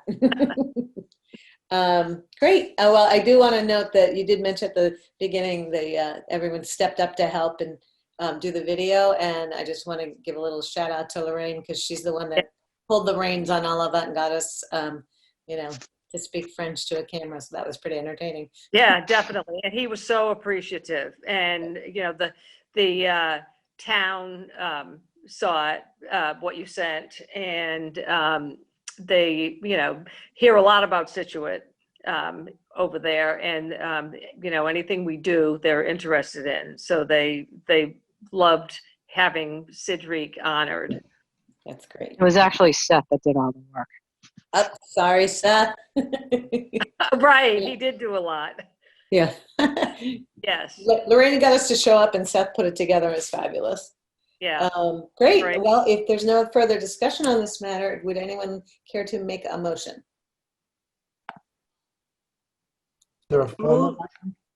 I've got it. Move to revise the Scituate Susie Ombre Committee charge to update the number of committee members to a minimum of 8 members and a maximum of 12 members, representing a cross-section of individuals, not only from the town of Scituate, but may have appointees from other communities as well. Moved by Ms. Connolly. Is there a second? Second. Second by Mr. Vignani. Further discussion? Further discussion, Mr. Vignani? Yeah, just a question for Pat. Should there be a mandate of an odd number of people? If you ever had to vote for something and There could be. You want to say 13? well, 8 and 12 are just both maybe 9 and 13 or 7. I don't. Okay. There's 8 names now. If you don't think it matters, I'm not looking to change it. I don't really think it does. Okay. All right. We have a motion and a second. Is there any other further discussion? Seeing none, we'll do a roll call vote. Ms. Canfield, Yes. Mr. Vignani, Yes. Ms. Conley, Yes. Ms. Curran, Yes. Mr. Goodrich. Wait. Okay. Andrew wins the meeting. All right, Pat, thank you so much. We can't wait to do something together. Yeah, good. Well, thanks for all your support. We really appreciate it. Thank you, Pat. Okay. All right, well, with that, we will move on to our next item, which is to discuss and vote a new common vehicular license to Dunkin' Donuts for 32 Driftway and 108 Front Street. And Joe Murray, the owner, is with us. Thank you for waiting. And we understand that you are our new proprietor. Would you like to tell us about your proposal? Oh, I think you're still muted. He's there. There you are. There you are. Hi, Joe. Nope, you are. We don't hear you. It says unmuted, but Seth, Can you rescue us? Um, Uh-oh. He is Says unmuted. unmuted. Says co-host, says. You can hear us. I can, oh, now you're off, now There he you're is. on. We Oh, can't, no. we're not hearing anything. Well, I can look at the backup. Do we have two Mr. monitors? Sorry? I didn't know if he had two monitors or something that's prohibiting us from hearing his computer. It's registered. It's just not getting his voice. So it could be a headset thing. It could be a computer. I can't tell on this end. Okay, so the Common Vic application fee and workers' compensation background has been provided to the board. Mr. Murray has taken over both of the locations in Scituate of the Dunkin' Donuts franchises here. And he's looking for us to transfer the permit to his name. We have all the appropriate documentation in our backup, which I'm just throwing through now. So we don't really transfer common vics. It'll just be a new common vic for the two Okay, locations. thank you, just so Lorraine. you're So, aware. yeah, he requested a transfer, but it would be just a brand new common. Yes. Um, I don't have it. I would love to hear about your new ownership. If he has a cell phone, he has the option to dial in. If he can find the agenda, we could come back to him. Okay. Mr. Murray, did you hear? You'll dial in? Okay. Okay. All right. We will put a pin on that until we see you pop up on the as a new phone. Okay. All right. So we'll tape. Let's see. The next topic's going to take a little while, and then we have interviews. So why don't we just give him a second to dial in? Because I'd hate to dive into the next thing and then have him go to the back of the line, if that's all right with the board.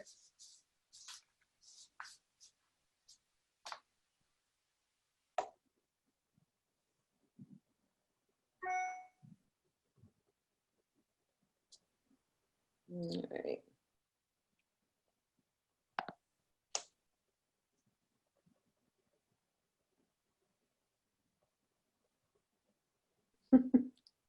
So much pressure.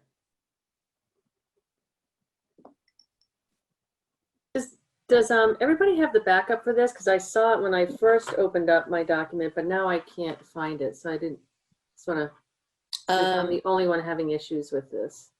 Oh, I found it. Page 20. I got it. Yeah, thank you. We give, if, is Joe having trouble getting the number? We can just tell him the number. Yeah. There's not, if you can't find the number to call Daryl, him. you want us to tell you the number, if you can hear us? You get to call Illinois. Did you find it, or do you? Okay.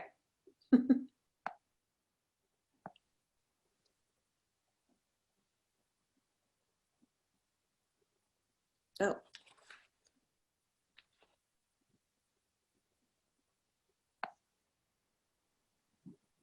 All right, well, he's dialing in.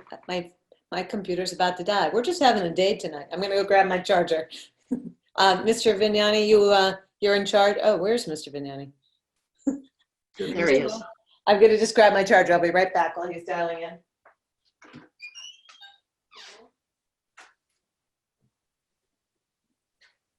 All right, now that she's gone, What do you want to do now? let's conduct some business.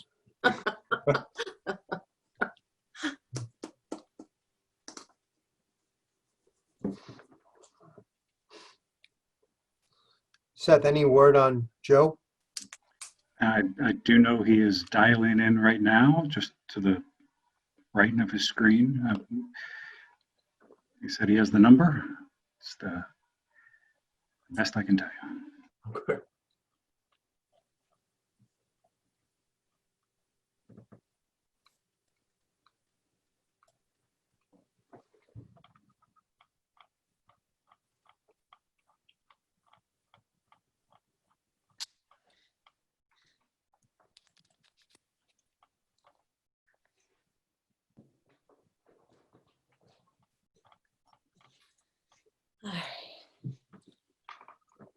It's like being in an elevator when no one really talks. I do believe that Joe's struggling. We got a thumbs down from Mr. Murray.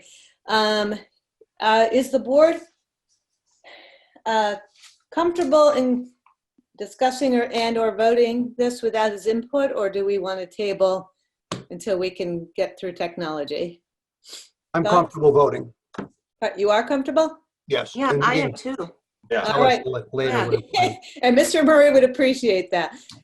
So having said that, I will just remind the public, we do have a great deal of paperwork and background, and all of the boxes have been checked and in order. And so we will entertain a motion on this matter. Move to approve a common vicular license to Gateway Donuts LLC, DBA Dunkin' Donuts, located at 32 Driftway, New Driftway. All right. Moved by Mr. Vignani. Is there a second? Second. Second by Ms. Kern. Is there any further discussion? Did you say both the locations, Tony? I just did the first one. Okay, we're doing them separately? Okay, fine. If there's Want me to do them both? I'll do them both. Okay. And I also move to approve a common viculars license to Gateway Donuts LLC, DBA Dunkin' Donuts, located at 108 Front Street. Moved by Mr. Vignani, second by Ms. Curran. Any further discussion on the matter? Seeing none, this matter requires a roll call vote. Ms. Canfield, Yes. Mr. Vignani, Yes. Ms. Conley, Yes. Ms. Curran, Yes. Mr. Goodrich. Yes. All right. Well, we look forward to hearing your voice at some point. So I guess we'll Learn just sign all language. get donuts. All right. Thank you. Welcome to Scituate. All right. Well, that was entertaining. All right. We will now move on to our 8 o'clock. We're not too far off the mark today. And that would be Waterways would like to request a change to their bylaws. There's quite a number of little tweaks to that, and I will ask Mike Gibbons, the chair of Waterways, who's there. I don't know if our harbor master's joining us or not. Yes, I believe Stephen is on. He asked me to let you know, Seth, usually that he's number 873, the phone number ending in 873, and if you could Oh, unmute okay. him. He's good. All right. He's good. Seth will invite him. There we go. All right. Hi, this is I'll Stephen. turn it over to you This guys. is Stephen Moan. I am on. Hi, Steve. Who'd like to start? I'll start it off. So Mike Gibbons, chairman of the Waterways. We've been requested to look at the bylaws for waterways for a couple different things. There was some interest from the town in looking at transient moorings, or the town of Scituate having a few moorings that they could rent to transient boaters coming in and out of Scituate. In addition, we rent dock space through Docwa at the town marinas, and this was a way to have a handful of moorings that the town could rent on their own to people coming in and out of Scituate. When we were looking at that, we found a couple other typos and just some other stuff that needed to be addressed in the bylaws. So with that being said, I was just going to go through kind of what a couple of the proposed changes were. I don't know if you want me to share screen or just to kind of talk through them. I think if you can share screen, we'll try that, because there's quite a few participants who want to see this presentation, I think. Yeah, good. You want me to do it? Let's see, Seth, if he can just make Yep, me. you got to go to the bottom of your screen, right in the middle, the share screen. See the green button? Yep. Click that. I'm going to spotlight you once it comes up. Just make sure you have that. There you go. All right. Hopefully you can see that. Oh, perfect. Thank you. All right, great. All right, so the first proposed change for you guys is really section 30,009 20, and that change itself has to do with specifically renting moorings. It's been forbidden for anyone to rent mooring in Scituate Harbor, and that's the way the bylaws have been written. We're simply asking that with this change here, in the very first, I should say, section B in the second paragraph says, no mooring shall be rented, and we're looking to amend that so that it says, other than the town of Scituate, no mooring shall be rented. This is simply giving the town of Scituate the ability to, if they choose, rent moorings. So that was the first proposed change, and I don't know if you wanted to go change by change here and discuss them, or if you wanted to go through the changes, then go back and discuss each, the whole thing. Oh, I think if we can run through them all and then we have questions, we'll go back. Okay, great. Second proposed change was section 30,930, and the header itself, which I'm highlighting, I don't know if you can see my cursor here. It says town landings, piers, decks, and floats. And we believe that's simply a typo. I think it's supposed to be docks, because I don't think the bylaws were intended to govern over people's decks around the town. I think the building inspector might have an issue with that too. So, so that was really just a proposed change from decks to docks. Mm-hmm. Hey, Mike, just a quick question. Is this going to be wordsmithed a little bit? Because no mooring shall be rented. I think it should be no one other than the town of Scituate shall be allowed to rent. The way it's written today, Tony, is the final draft. Right. So what I'm saying is the way that it was written today, it says it starts out with no mooring shall be rented. That's the way that it was existing, right? So what we were proposing is other than the town of Scituate, no mooring. We're just adding in other than the town of Scituate. If you would like us to work on wordsmithing, and we could do something with that as well. Okay, well, we'll see the final draft and then can comment. Okay. Thanks, Mike. Yeah. So that was section 30,930 for the header that we were proposing to change with. And then under section B, the first paragraph there was another proposed change, which was essentially the way that this section is written today. Anyone can tie up or secure a boat to any owned dock, pier, or float for up to really 60 minutes without obtaining any permission from the harbor master. This was really just kind of caught as an oversight, which means someone could come into any slip that's owned by the town at any of the town marinas or the town pier and tie up for up to 60 minutes in someone's spot. And there's no oversight by the harbor master. So hypothetically, someone pulls into a slip because it seems to be open to them. They tie up their boat, they go up and get something at Maria's, and 5 minutes later, the owner of that slip comes back with his boat and he's got nowhere to tie up, right? So I don't think it was ever intended, this section, to prohibit public access to the marinas or to the town docks. But I think what we're asking for here, which I think makes sense, is to make sure that they have permission from the harbor master if they are going to be tying up to any of the docks, floats, or the pier. So with this proposed change here, we're really just saying that in order for them to do that,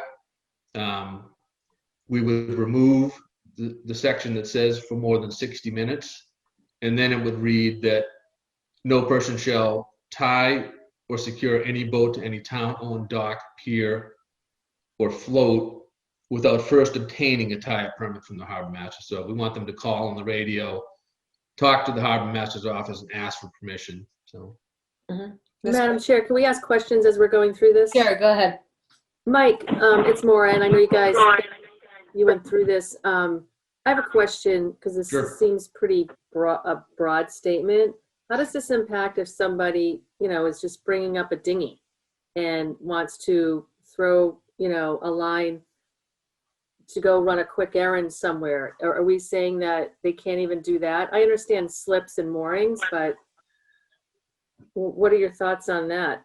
so my thoughts on it, as far as tying up a dinghy, even if they're tying up a dinghy, they really should be getting permission in order to do that, because most of those spots are paid for by someone, and if someone comes back in, even into a dinghy spot, right, you're potentially tying up into someone's spot, right? So if you ask the harbor master, they can give you a spot generally to tie up to.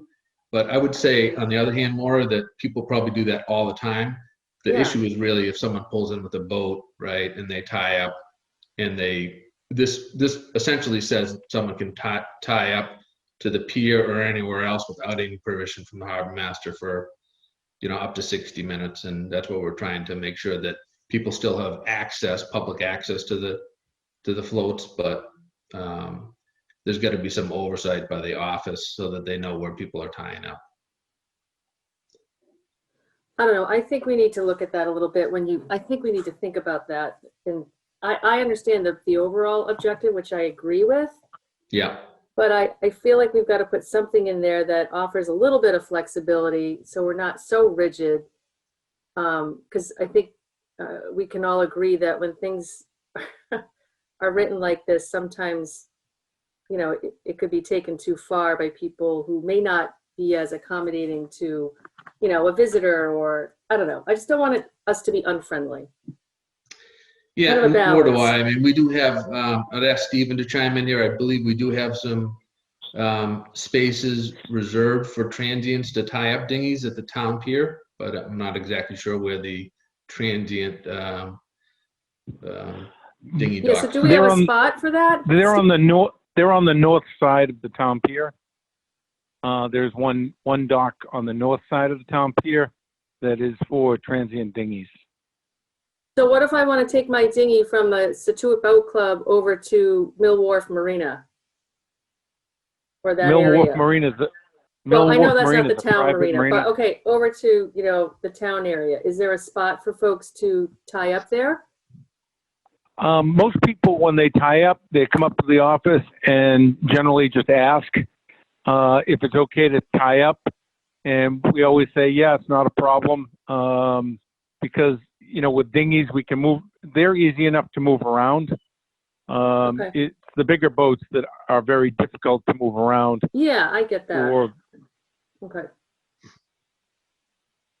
I mean, if you come in with a boat and there's a spot open, we're more than willing to have somebody pull in their 20, 30, 40-foot boat to go up and have lunch and spend money around town because it's good for the, town's local economy. It's just if somebody pulls in and doesn't tell us and we don't know how to get a hold of them, it makes it difficult if the owner of that slip comes back. Yeah, no, that makes sense. All right, I just Yeah, want to make I'll sure give we're you an also being example. friendly to the little guys. Yeah, there was an example of this summer. There was it was a 15-foot smaller boat that pulled into the marina, looked for an open spot, tied up, and left for several hours without telling anyone. And then, of course, the marina patron came back with their boat. They pulled into the marina, and there was someone in their spot. It was probably at half an hour by the time someone tried to find the owner of the boat, couldn't find them, and they had to ultimately tow that boat out from the slip, out to a mooring. And meanwhile, the slip owner or slip, patron itself probably spent 45 minutes hovering, waiting till they. Yeah, no, that's not right. I spot, understand that. Yeah, that makes sense. Okay. So those were the three proposed changes that we had come up with. Okay. Can you share your screen then so that we can Yeah. at least have better Brady Bunch experience? There we go. Thanks.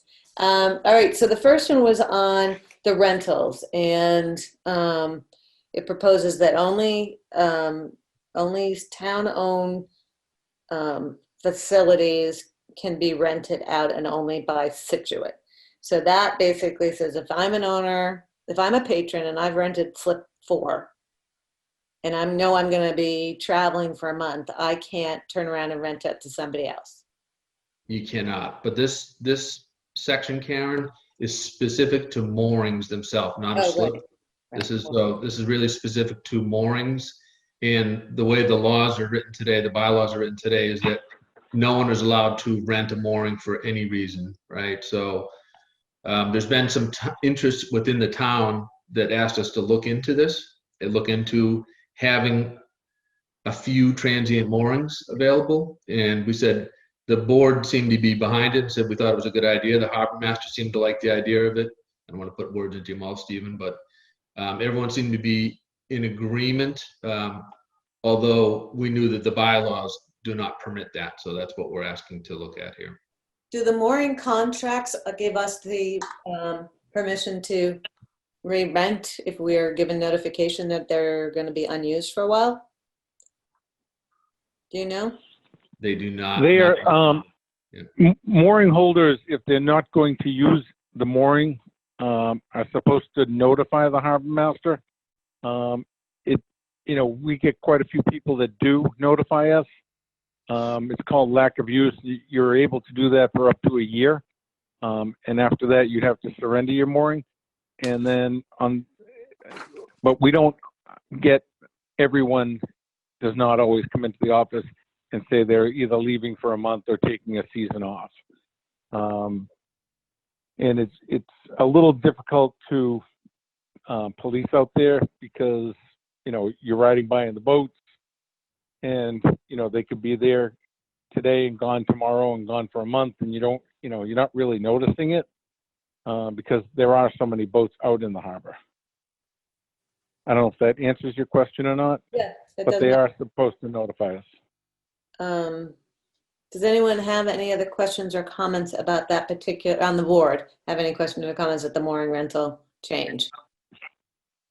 Mr. Goodrich? Sorry, as a non-boater.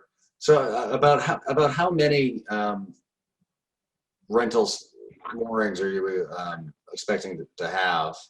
Which would be question one, and then two. So is this? Are we not allowing people to actually rent them out because we're afraid this is going to be like an Airbnb for moorings? I mean, no. From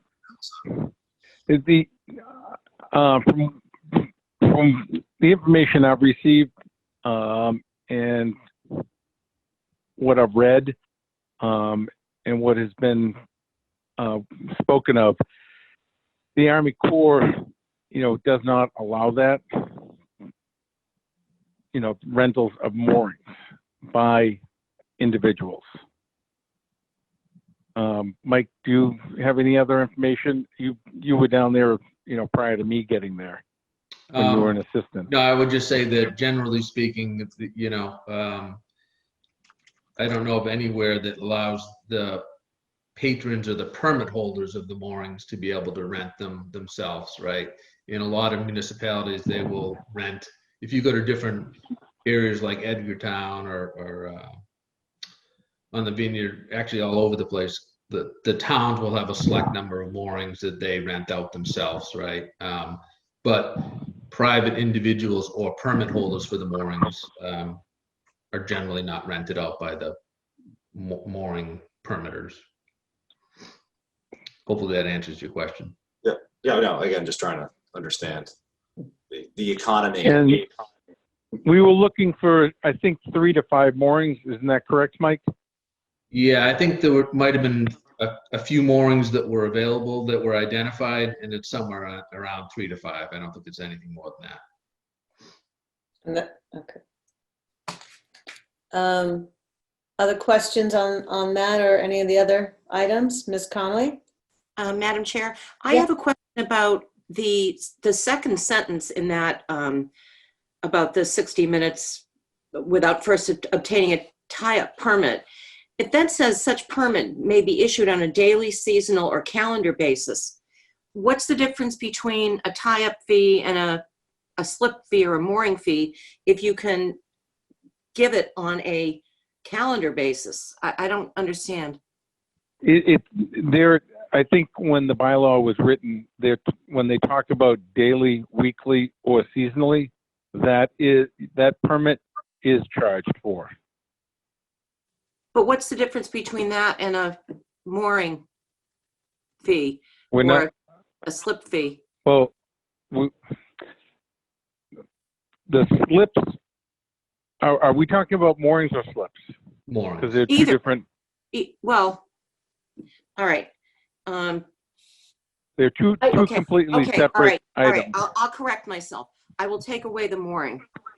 But it says, no person shall tie or secure any boat to any town-owned dock, pier, or float.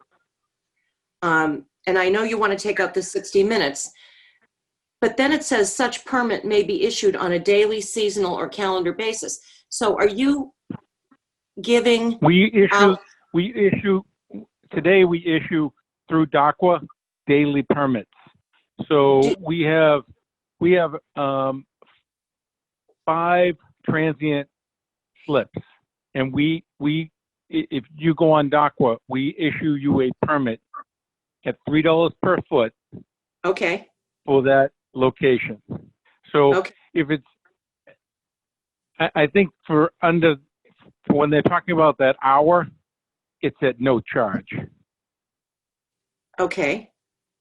I still am So if you go weekly, again, DACWA, it's just $3 a foot for the 5, 6, 7, 8 days, and then seasonally, if you're a town resident, it's $100 a foot, and if you're a non-resident, it's $140 a foot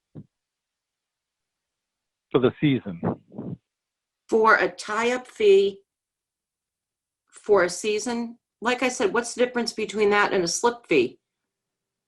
It's the same. It's the same. It's the same. It is the same. Okay. But what the way that it really works, Karen, is that if someone were to come in and request a spot to tie up to go to lunch, Stephen and his staff don't refer to them to DACWA. They just say, pull into this slip here, right? Right. That way they know what slip's available, and they know the person's phone number in case they needed to move the boat. I get that. I do. I understand. I'm questioning. It says such permit may be issued on a daily, seasonal, or calendar basis. The calendar basis would be the town pier, because we issue the commercial fishermen a yearly permit to tie their boats at the town pier. Seasonally, we issue a town permit to, let's say, Mike Gibbons for his boat for the summer, and that's a slip fee, just like whether it's a daily fee or a weekly fee or a seasonally fee. I think the permit and the slip fee are one and the same. The permit is the slip. We're giving you permission to tie there at a charge for the year. Okay. We good? I guess. I assume no one has any problems with changing decks to docks. That's a good cleanup. Are there other questions about this? Because I would like to open it up to the public. I think that there might be some folks that might want to chime in on these. Oh, I did have one more question, Mike. The Waterways Committee, obviously you reviewed this and voted. Was it a unanimous recommendation for these changes? I believe it was unanimous. I'd have to look back at the minutes, but I believe it was unanimous, yes. Okay. I abstained. Well, Stephen always abstained. I always abstain. Yeah. Okay. If the board doesn't have an objection, I will just open this to the public. If somebody would like to participate in this conversation, you go to your under participants and raise hand, and we will unmute you and ask you to join in the conversation. I'm flipping through here, and I do not see anybody that is raising their hand asking to talk about this, which kind of surprises me because everybody likes to talk about how the harbor is managed. Okay, well, if there's not any further discussion, is anyone interested in making a motion on this matter? Sure, move to grant the Waterways Commission permission to draft an article for the annual town meeting. Thank you, Ms. Curran. Is there a second? Oh, yeah. Is that Mr. Vignani? Oh, yeah, that would be a second. Is there any further discussion on this matter? I just assume this goes to town council because it's a bylaw. Is that true? Jim's mouth is moving. Yes, the town council will review it before it goes on the warrant. Okay, good. Okay, Thanks. and then it wouldn't take. Might help us with some of that grammar. Yeah. we would review it at town meeting in April, assuming we have an April town meeting. And this would go into effect actually not till next summer. Okay. After we vote, I do have one quick question for the harbor master. We have a motion. We have a second. This requires a roll call vote. Ms. Canfield, Yes. Mr. Vignani, Yes. Ms. Conley, Yes. Ms. Curran, Yes, sorry. Mr. Goodrich. Yes. The suspension. Thank you. The motion passes 5-0. Reviewing bylaws is hard work and important work, so thank you for diving in, everybody. And the question, while we have the harbor master, if you could give us a 30-second update on how the piling project's going. The piling project, obviously, has started. The contractor was given the property on October 16th. We received the new gangway. It's down at the Cole Parkway parking area. It's on the grass in the staging area where the contractor will be staging the pilings and the floats. The contractor is supposed to be coming at the end of this week to put up the fenced-in area to, secure the new pilings and new floats while the project is underway. That is where we're at right now. The contractor has been down several times. He was down last week with a subcontractor crane company to discuss removing the existing wood pier and then working on the seawall in a small area of the seawall that's going to be repaired and an area of the riprap that's going to be repaired, and then driving, their plan is to be driving the wooden piles there. And then after that, he's going to update the schedule and let us know when he's going to start driving the piles. The town or the harbor master's department has taken apart the marina, moved it across the harbor, and secured it at the Maritime Center.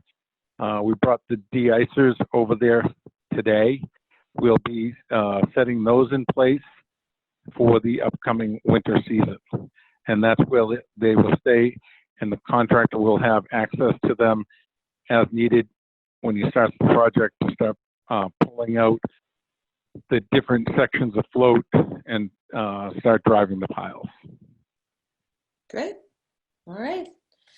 Thank you so much, both to Harbor Master Mullen and to the Waterways Commission for bringing this up. Thank you, Mr. Gibbons, for joining us, explaining it to us.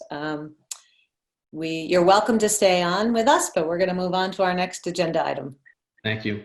Thank you. Thank you very much for your time this evening. All right. Thank you, Steve. Now our next, yes, Mara, did you raise your hand? You just Nope, waved. I was waving goodbye. Okay, bye. We are on to interviewing for boards and commissions. We apologize that we're a little behind schedule tonight, but we have several interviews. If the board would like to just take a second to grab their books. Our first is for Cultural Council, and we have Brenda O'Brien and Pam Page, and they are number, in our books, it's tab 21. Cultural Council has a maximum of 22. We're not close to that, so we have room on the commission. And I guess, Brenda, you're up first because you're the little box here. If you would like to just tell us why you're interested in the Cultural Council and what skills you think you can bring to further their charge. Sure, thank you. Can you hear me? We can. Yes. Oh, great. Thank you. Hi, everybody. Thank you for inviting me to meet you all tonight. Yeah, I'm very excited about this opportunity. I recently made a big career change. I kind of ended my career, I had a long career in financial services as a sales rep and a client service person, mostly in banking and investments, and with a specialty in software. But about 3 years ago, I went back to school. I'm at UMass Boston. I'm getting a master's in history with a specialty in archives management. And so I spend a lot of time just learning about, how to be a steward for our treasures, and looking forward to sort of just launching an end of sort of third career, if you will, in the archive space. But my husband and I recently moved to Scituate. We've been here about 2 years. And what caught my eye was an opportunity to come in and contribute to the town, and give back and do some volunteering. I'm from Massachusetts, but I've lived in New York and Chicago. I'm not an artist personally, but I'm a huge fan of the art space. And we'd just really love to get involved in the community. And I think this is just a really attractive group. I think I could contribute as someone who's someone who knows how to do project work, someone who's done a lot of programming. I've been a huge volunteer for my alumni association, and done a lot of kind of how to keep different groups of people interested and happy and engaged in what we're doing. So I sort of see myself as a learner, a newbie, but someone who could probably hit the ground running with a plan, and contribute new ideas and just be on the team. Great, thank you so much. I mean, obviously your experience is you have a wealth of experience, and looking at the other members on the council, I think you definitely will bring a new voice, which is always, I think, kind of invigorates committees. So thank you for volunteering. Welcome to Scituate. Oh, my pleasure. Thank you. Do you have any questions for me? Yes, I was just going to open it to the board to see if they have questions. The standard questions we always ask is, have you spoken with members of the committee, and do you have a feel or participated in any of their meetings to have a sense of where their work is right now? Truthfully, I have not. I saw the notice I'm on your Facebook group, and saw your notice that you were looking for some volunteers, and stopped by the town hall, and spoke to Lorraine about just how to learn more and how to get involved. So no, I don't. I haven't met anybody. No, sorry. Sorry. Oh no, that's fine. It's just a question we always ask. Are there other questions that the board has for our Brenda? Sorry, Ms. Connolly. I actually have a comment.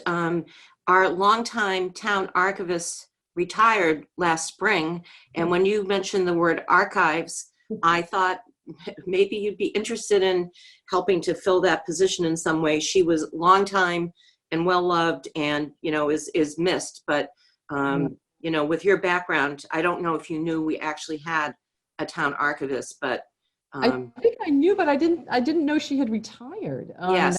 I'm happy to help in any way. I'll tell you the truth. I'm in my second year at UMass, and with COVID, they sent us home in March. And the thing about archive studies is it's kind of like lab. You have to be in the processing room with the materials. It's almost impossible to do this work virtually. And I'm kind of pushing my whole plan out at least a year, because I can't get into the archive. Everything's closed. The archives at UMass, the library, all closed. Yeah. So I was supposed to do an internship this fall. I've postponed that. We're not going to go back in spring semester. So things are really in flux. And, I'm more than happy, if you'd like, I'm happy to reach out to this person, introduce myself, and see if there's a way virtually we can connect. And I'm happy to help in any way, more than happy to help, and certainly on a volunteer basis, or, whatever works for you all. Well, you have a good background, so thank you for, Jody McDonough, I'm getting information, is the new town archivist, which I wasn't aware of. I'm sorry about that, but Jody's great. You'd be well, it would be great if you could meet her. Sure. She's wonderful. So, but congratulations to Jody. Well, we certainly have lots of, we'll use time, volunteer time. Mr. Goodrich has a question. I just want your story is very inspiring. I think it's wonderful, and hopefully, I mean, you must be, that's super close to the state archives, right? It's like right across the street. So hopefully you can, COVID's over, get some time in there. And so it's wonderful. And I just want to say thank you for coming forward, and welcome. Thank you. Thank you very much. What we typically do, Brenda, is we'll go through all of our interviews, and at the end of our meeting, we'll go into new business, which would be to discuss and vote on new appointments. So we're going to try to make up some time here. So unless there's additional questions, we will move on to our next candidate. Any additional questions or comments? Okay, thank you so much. Thank you.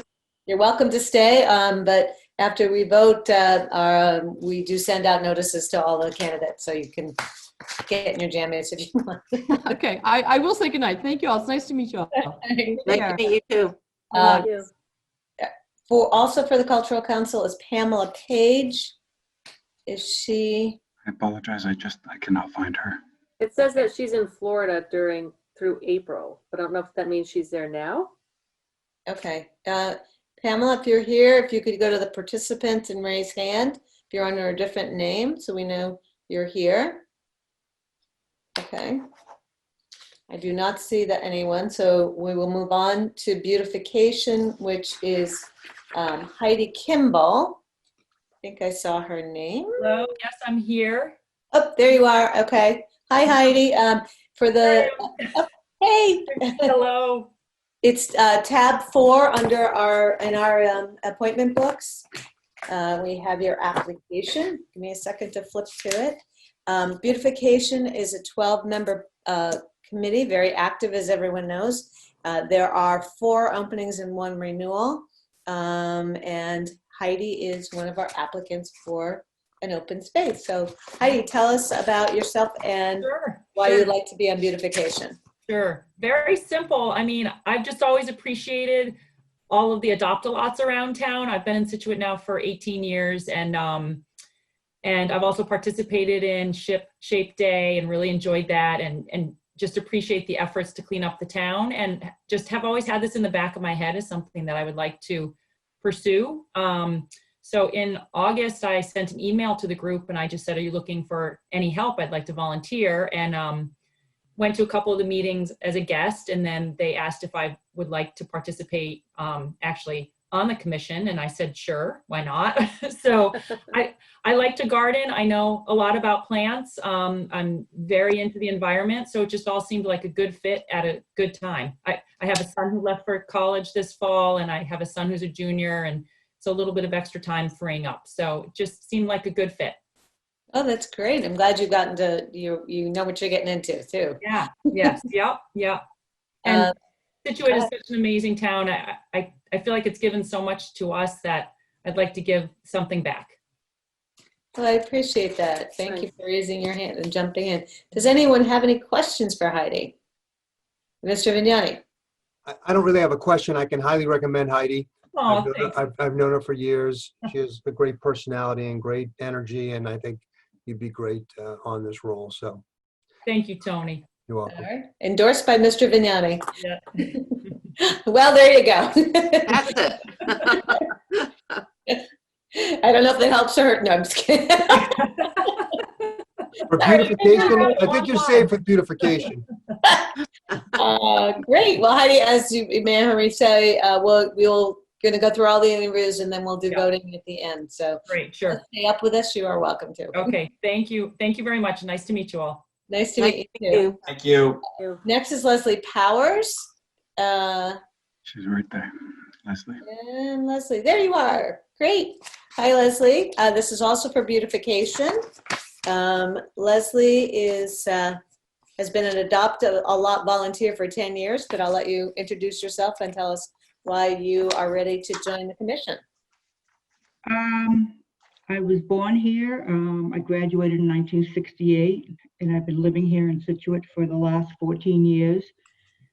Can you hear me all? Yep. Okay. Sound great. I've always enjoyed gardening, and for the last 8 years, I've been adopt-a-lot volunteer at the town pier garden. Oh. I recently retired, and I wanted to volunteer at something.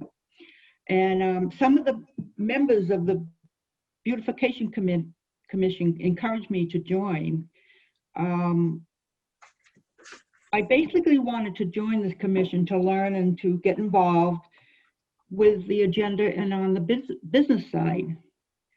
And I just enjoy gardening, and I love Scituate. And the one thing I do love about the Adopt-A-Lot is when people come by, They always, always say, your garden is beautiful.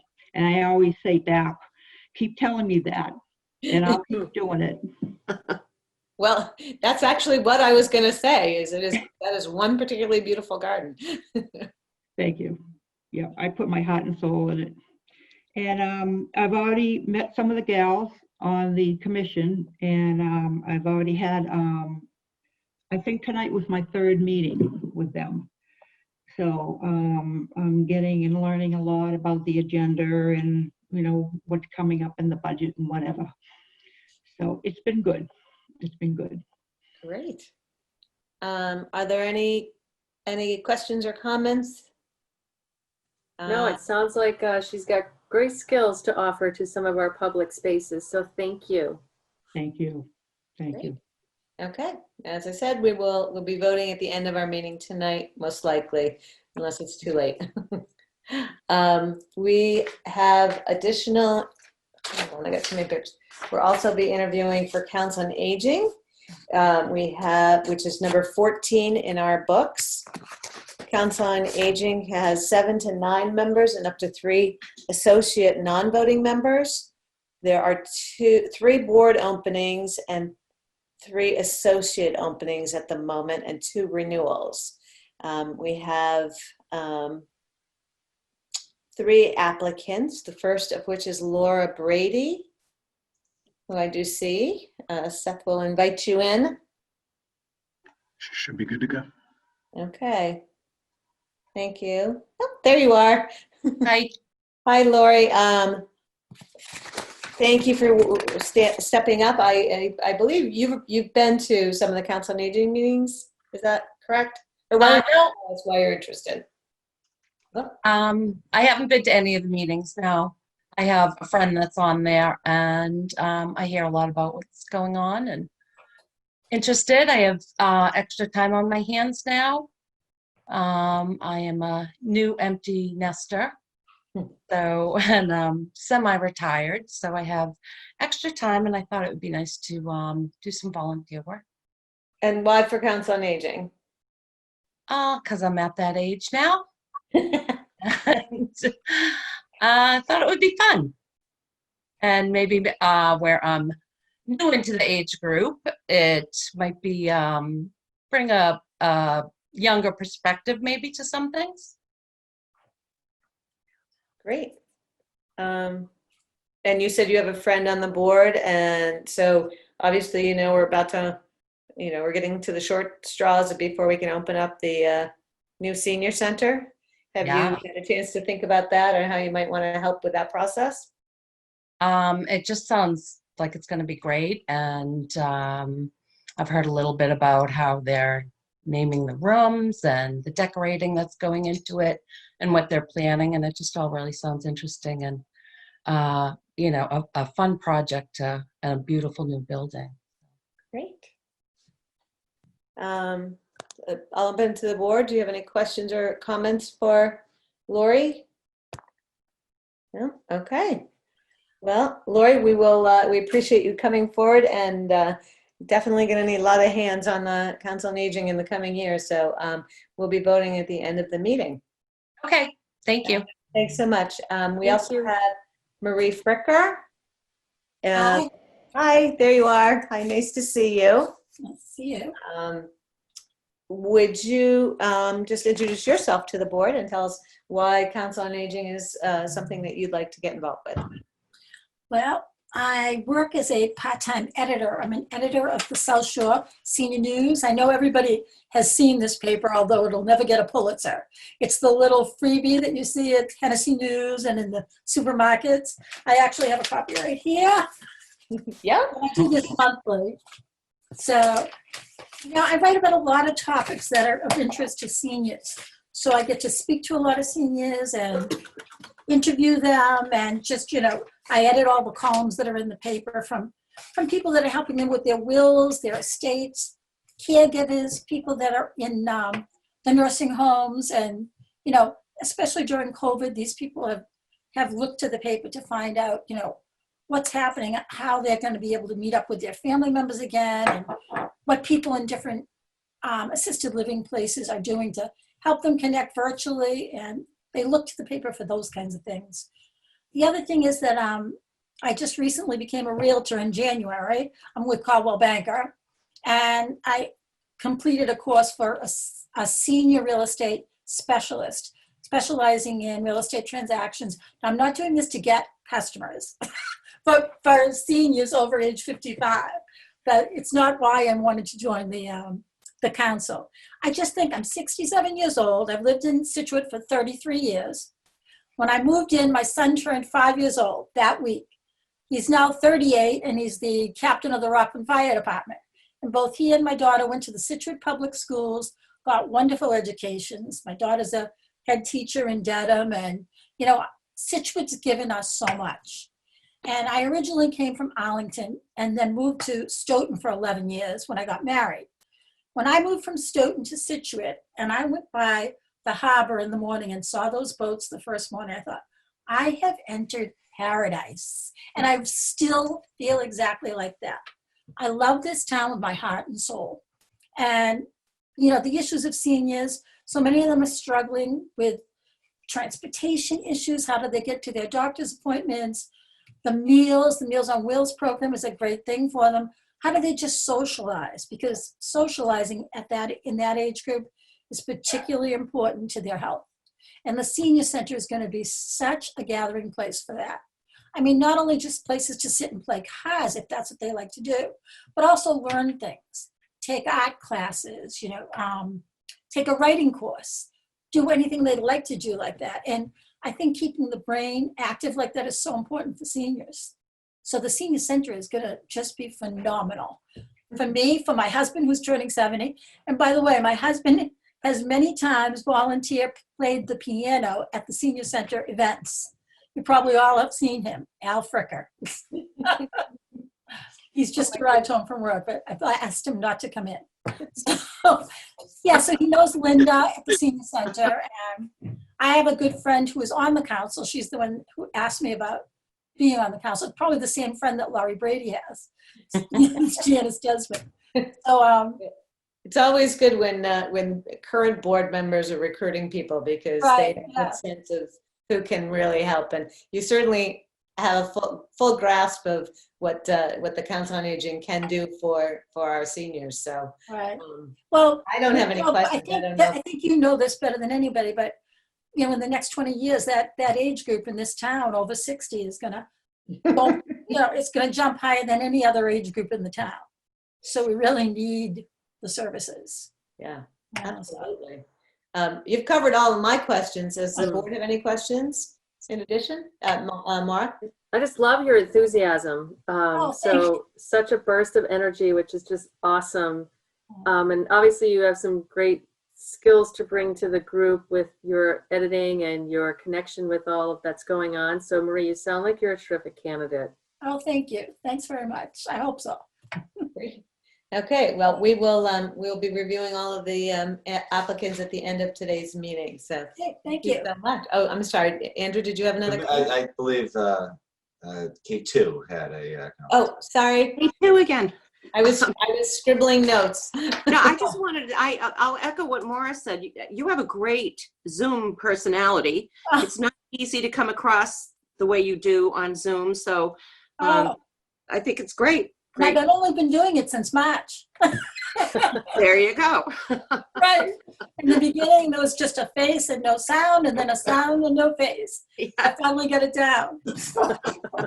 And I have several friends that are in the age group of late 70s who are now whizzes on this thing. There you go. That's your first class, Marie, up at the senior center. Okay. All right. Well, thank you for your time and staying up late with us on this. We appreciate it. Believe me, this is not late for me. I'm up until midnight every night. Good. We'll send you assignments. I'm not the early bird senior. Great. Well, we have a couple more interviews for tonight, so we're gonna move on. Thank you for your time. Okay. Should I now mute myself or leave, or? I think Seth will probably throw you out too. So. Okay. We're going to open it up. We're going to move on to tab 35, which is Veterans Services Advisory Council. Mr. McLean. Is he? I'm looking. I thought, I'm going to ask Lorraine. I thought he came early, like another time. Am I misremembering? He was here another time. He was appointed as the planning board alternate also. Oh, okay. I But was like, wait, I he know would we. also like to participate on this committee as well. Kim Stewart reached out, and he's interested in participating on the Veteran Service Advisory Council. Okay, that's why. I'm sorry. It's up to you if you want to interview him again, or why don't we'll bring, when we discuss and vote on the committees, why don't we talk about Mr. McLean, and it'll give all of us a little time to remember, because we did meet him. I thought we had, and know that we have one opening and one renewal on Veteran Services Advisory Council. So unless there's an objection, we'll move on to the Widows Walk application or candidates. Okay. So that's tab 39, and we have Stan Pasco. Is he on our little box somewhere? He's right there. And how many openings? Okay, thank you. So Widows Walk has 9 members committee, and there are 2 openings and 4 renewals. We have 3 applicants, and Mr. Newman has resigned. So, there we go. All right, we have Mr. Pasco. Hi, thank you for waiting and being patient. Why don't you, I'm just flipping through all the paperwork. We have your application here. Would you like to just tell us why you're interested in working on this committee? Yeah, well, mostly because I just love the course. I've been playing at Widows Walk since literally the course was opened. I play there a lot. My wife and I both had memberships there. I'm there 5 times a week. My wife's there 3 or 4 times a week. In the past, I've worked on the committee that ran the men's golf league on Tuesday night. Bob Sanderson was the one that actually suggested to me before we left that I try to get on the committee because I know the people that play golf there. I know the people that work there, and I'm retired, and I have a lot of time that I'd like to devote to try to make the course a better place to play. And people on the committee have also suggested that I join. Great. I know some of the people on the committee. Have you ever attended any of their meetings? Yeah, they do teleconferencing, and I've been dialing in the last 3 months or so, 3-4 months. Okay, so you're up to breast of the plans for renovating the clubhouse and all of that? Yeah, I am. Okay. Board have questions, comments? Yes, Ms. Kine? Hi, Mr. Pasco. Thanks for coming forward. What are your opinions of the new plans for the club and sort of the, I think this year's been a really nice a success story with Ian there and a lot of changes and good weather. So just curious what your perspective is.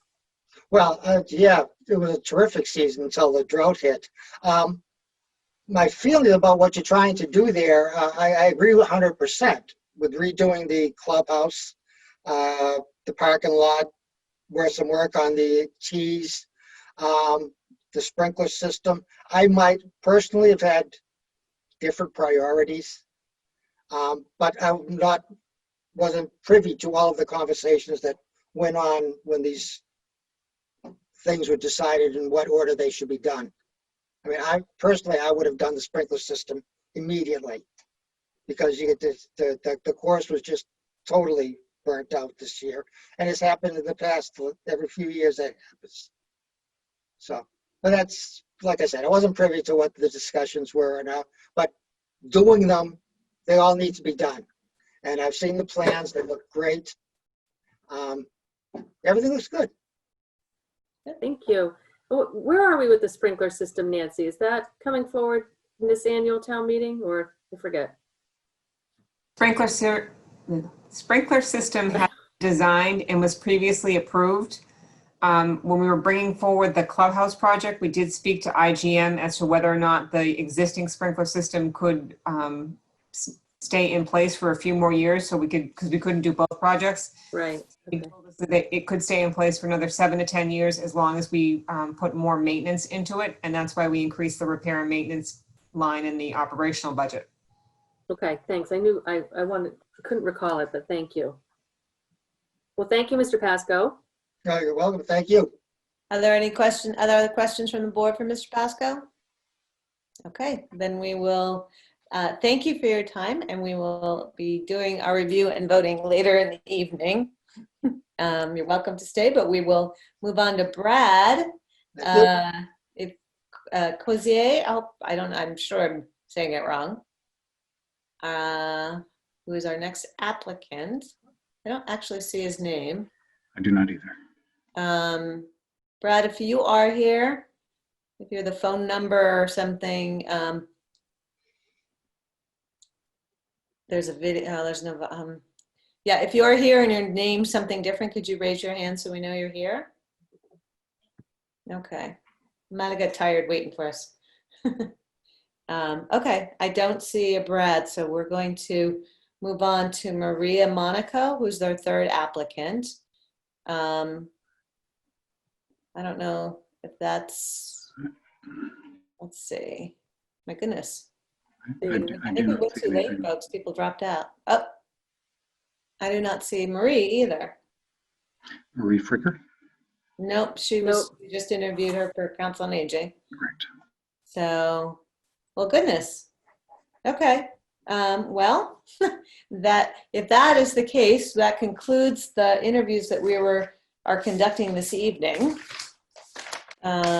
So let's move on. We will go to discussion and vote of that later into new business. But we are now, look at this, onto our 9:10, which is a discuss vote on the Senior Center Furnishings contract. Nancy Holder, Town Accountant Finance Director, will give us the good news on that. Okay, so last week at the Public Building Commission meeting, they voted unanimously to award a contract to Office Resources Incorporated of Boston in the amount of $173,949.45 for furnishings and equipment for the new senior center. This was done after, through a state contract OFF 38. The architect created a bid package and issued it out to 4 different vendors on that contract.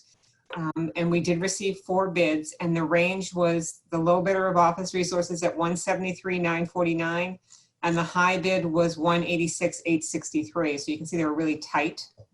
And this is the bulk of the furniture for the senior center. There's a few small items that they're getting from other vendors that are, I think in total about $18,000. But that's about 3 other vendors, and they're just odd items that they couldn't find through this contract through one particular source. Terrific. And I would just like to, I just want to give a shout out. So the winning bidder on this contract is a Scituate resident who has very much sharpened their pencil when it comes to bidding on town contracts, because and I believe they were the winning bidder for the library as well for furniture.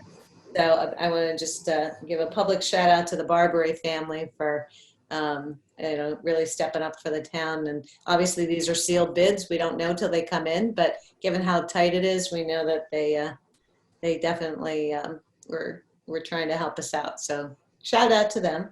Does the board have any questions to Nancy about the contract or about the project? Mr. Vignani? Nancy, what was the budget for this? The budget was $180,000. For just this component or both components? For this component, we wanted them to stay within 180. Great. Any, Laura? Yeah. Just what's not covered by it, Nance? What else do we have to, is there any other, you said this covers most of it? Yeah, it won't cover like the kitchen equipment. Oh, okay.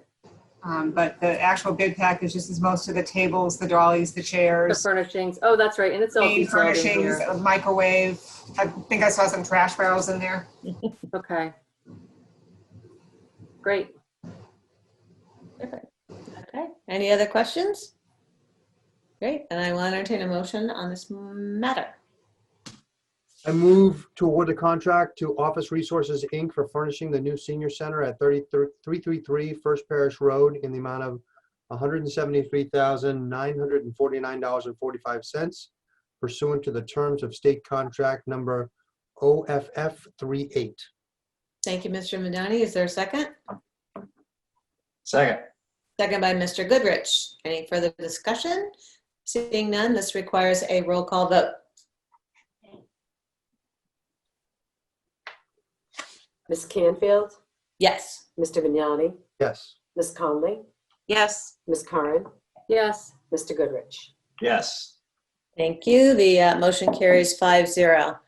We move on also to Ms. Holt for a discussion vote of a donation to the Beautification Commission by an anonymous person. Nancy? Yes, and this anonymous person, I did speak to the person, and they're willing to be identified. This is from George Humphrey. And this is specifically, for some reason on my desk, I have lost it, where it is, but it was specifically for them to be able to buy shirts to identify the volunteers of the Adopt Islands. So when they're working, people will understand they're not actually employees of the town that are being paid for their time. They're actually volunteers that are taking time out of their day to make sure that these islands are beautiful for all residents to enjoy. And they felt it was really important to recognize the volunteers who give of their time to do that. That's a great idea. I love that. Well, I'm glad that he's identified, and thank you, Mr. Humphries, for doing that, because that, I think, will go a long way for giving the volunteers the recognition they deserve. Would the board like to add anything to this discussion? Thank you. Very generous. Very kind. Lauren, would you just remind me that we need to write him a really nice thank you note, because that's great. Yes, it's taken care of. If there are no further discussion, do I have a motion? Do I have a motion to accept the donation? Move to accept the donation as No. stated previously. Okay, moved by Mr. Vignani, seconded by? Second. Ms. Curran. Any further discussion? Seeing none, roll call vote, please. Ms. Canfield, Yes. Mr. Vignani, Yes. Ms. Conley, Yes. Ms. Curran, Yes. Mr. Goodrich. Yes. Motion carries 5-0. Thank you very much for the donation. So I was super tempted to say, let's not talk about financial policies, because, you know, how many times have we postponed? But I will not do that. Our next item is old business, and to discuss vote financial policies. Nancy, we've had ample time now to review. Would you like to give us the overview? I would say, why don't we negotiate on this one a little bit? I was more than willing to be tabled again. I don't take any offense. But I was thinking this is a little bit too much in one meeting to take up. So why don't we just talk about the first section? There's about 7 sections of it that deal with different parts of the financial management of the town. So I thought we just looked at the first section, which is budget. That's manageable, won't take a lot of our time to go through, because it's pretty much what's in our existing financial policies and is the existing standard for how we go forward with how we put forth a budget. If we look at there's 7 budget policy items that are highlighted on the first 3 pages. I think if we could just review those, if we come to an understanding that yes, this is where we want to continue how we're running the town, then we can put that to bed. And then at the next meeting that you have time, we could take up the revenue policies and just kind of chunk it up small that way. We're in no hurry to have to do this, and neither do I want the board to have to do this at the 11th hour when they're really tired, and also coming off a town meeting night, and some of you will be back at financial forecast tomorrow night. You are a fabulous person. I just want to nominate Nancy for fabulous person. I have no objection to that. The only reason I wouldn't want to delay it is because we keep delaying it, and then we're going to get backed into a corner. Does the board have any objection to that proposal? No. No. All right. So I finally found the backup. It starts on page 217 for those keeping track of 286 pages. And No Madam wonder Chair, we're do you all want me to share the screen so That would be the best. Thank you. Okay. Again, if you see Lucy the cat, we'll all enjoy it, but I do apologize.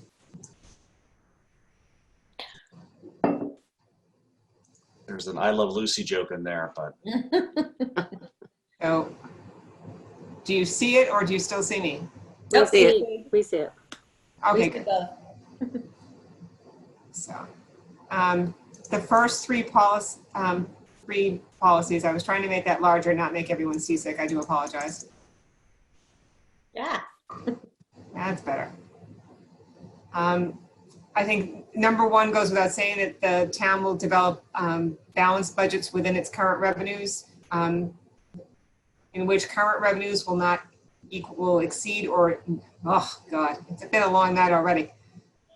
In which current revenues equal or exceed current expenditures. And all we're just trying to say there is, we're going to look at our revenues first, make sure that we know what our revenues are, which is what financial forecast does, and then build our expenses to fit the revenue picture and not the reverse. And that's, I think, a problem that Jim's mentioned before that he has seen in his experiences, that I have seen in mine, that people set their expenditures and then try to make their revenues fit that. And then it's the not the way you build a budget, and it's not the way you would build your own budget at home. The second item would be that we won't use any one-time revenues, so we won't use free cash or stabilization funds for our operational budget. We want to do this with recurring revenues, and we've talked about that with our enterprise funds, and that will be addressed in a separate part of the financial policies under self-supporting policies. The third, that we won't make any budgetary procedures that are at the expense of a future year. So things you want to think of, postponing maintenance is always a bad idea. You're going to have to spend more for it later. Not proper use of debt, so accruing a lot of short-term debt that you're going to have to then issue at that point. Other things such as adding personnel that you're not going to be able to support, or you question whether you can support them in a future year. Those are the types of decisions that we want to not make and that we haven't been making, but now we're putting it in writing that this is what we're trying to do through our budget policy. Going on to, Nancy, yep. just to go back to number 2, we just did this last night. Right. So what I would does will disagree not with mean? But that's, I would agree. disagree with you on that, because that was an emergency and unforeseen. If we had done it in June, I would have said we shouldn't have done it. Well, it doesn't say in here except for emergency or extraordinary scenarios. It says the policy says we will not balance. Right, and we did not do it to balance the budget. We did it to address an emergency and unforeseen situation. So if in June we knew when we went to town meeting that we didn't have enough money to run the school budget, we should have stopped and done something to fix that. And we would have, because we addressed what we thought were our budget shortfalls at the time and addressed our revenues. It wasn't known at the time that the kindergarten program wouldn't be able to. I'm not debating whether we should have done it or not. I'm just discussing the words in policy number 2. Okay. And I agree with Tony, actually. Okay, so how would you like to change it? I mean, that's the whole point. I'm not even saying we should change it because I agree that it should Okay. be. I'm just wondering whether there's an exception clause in there, as we saw last night, that we needed to do. And I don't need an answer right now. I'm just saying that's something we should consider. I mean, there are always exceptions, and these are policies, so they're not hard and fast bylaws or rules. They're guidelines, really. I agree with Nancy. I think that this is, when you're doing the budget, your budget doesn't use free cash to balance the budget in April, May, June. You don't use stabilization to balance your budget in April, May, June. But if you have an extraordinary event later in the year, well, maybe you might have, Tony, we might have plenty of available levy, but we've already set the tax rate, so we can't touch that levy. We have to go someplace else and get the money. Maybe it's the wording balance. Maybe it's like Scituate will not create a budget using one-time revenues. I was just going to say, or maybe it's during the budgeting process or the planning budgeting process. think I brought this up when the hybrid kindergarten thing was first brought to our attention about a month ago. I'm just making notes because this will all seem great until the morning when I'll completely forget exactly what we were talking about. Right. Or finalize idea. or accept or Mhm. create or something like that. Yep. I think this is what I understand what Jim is saying, is that the purpose of this is to put into words our best practice policy, right? Correct. And that's what that is. Best practice is we're not going to budget balance the budget doing that. Is there anywhere else in the policy that would be more appropriate for discussing exemptions, other than in a section that lays up, you know what I'm saying, Nancy? Is Yeah, and it may be something that we need to add. okay. Yeah. May I ask a question? Of course. Sure. My question is, will these types of policies, aside from those policies that relate to enterprise funds, will these types of policies apply to the school committee as well? Given the fact they have 2/3 of the town budget. Well, they apply to the town as a whole. So if if the Board of Selectmen adopt these policies, this is how the advisory committee is going to look at it, and they're the ones who make the recommendations on those budgets. So right now, there is good cooperation between the town and the school. And I say it that way because I have worked in communities when there is not good cooperation and you have a free-for-all on town meeting floor. I have not seen it in Scituate. So I think we all agree. And we also have the mechanism of the Financial Forecast Committee, where a lot of these issues about what is available for resources get vetted. And everyone comes to a consensus. Sometimes it's grudgingly, but we come to a consensus about what are the available revenues to be used for a given budget season. Well, I'm just saying that I would like to be sure that the school committee adheres to these types of policies as well. We could always ask them if they would be willing to review and adopt as well. I would feel good about that. Okay. Okay. Any other? I'll let you finish typing.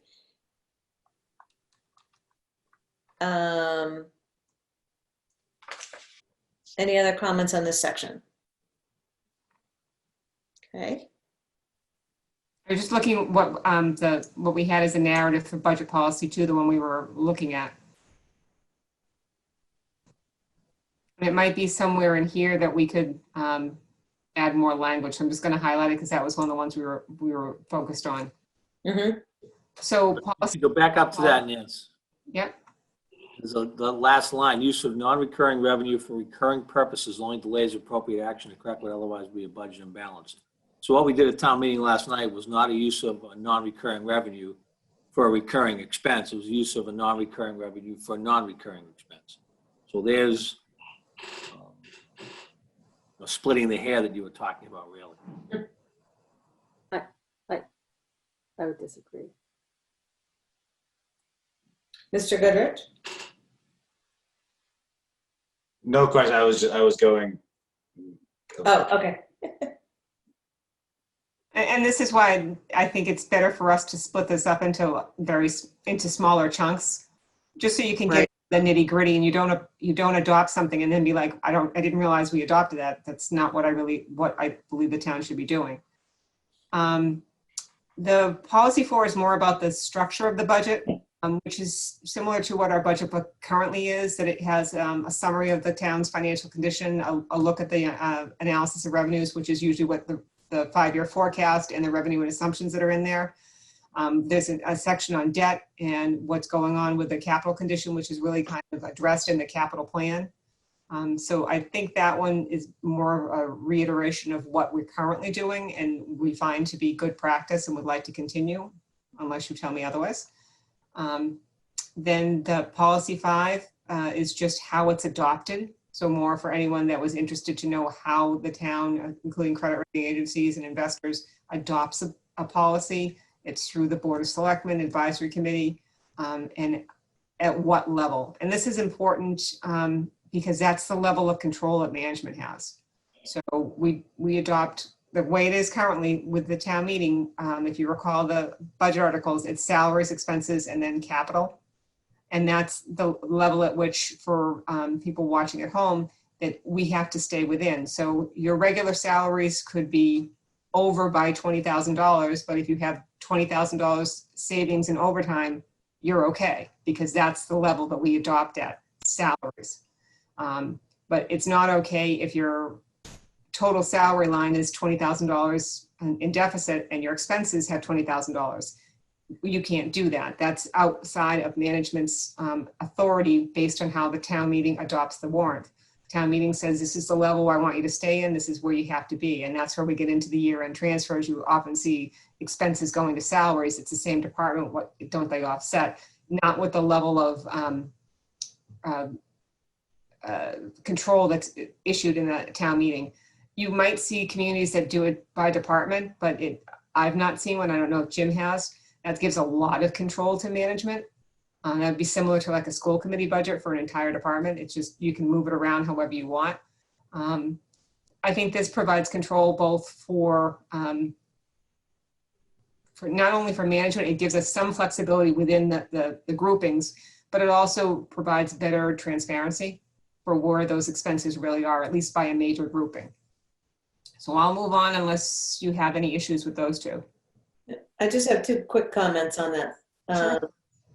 First is, obviously this jumps out at me because I'm doing the charter review with the committee, is this aligns with our charter and bylaws. So I imagine this whole document has been reviewed in concert with what it says in those documents. I try to keep it consistent, but that's why it needs to be reviewed by others.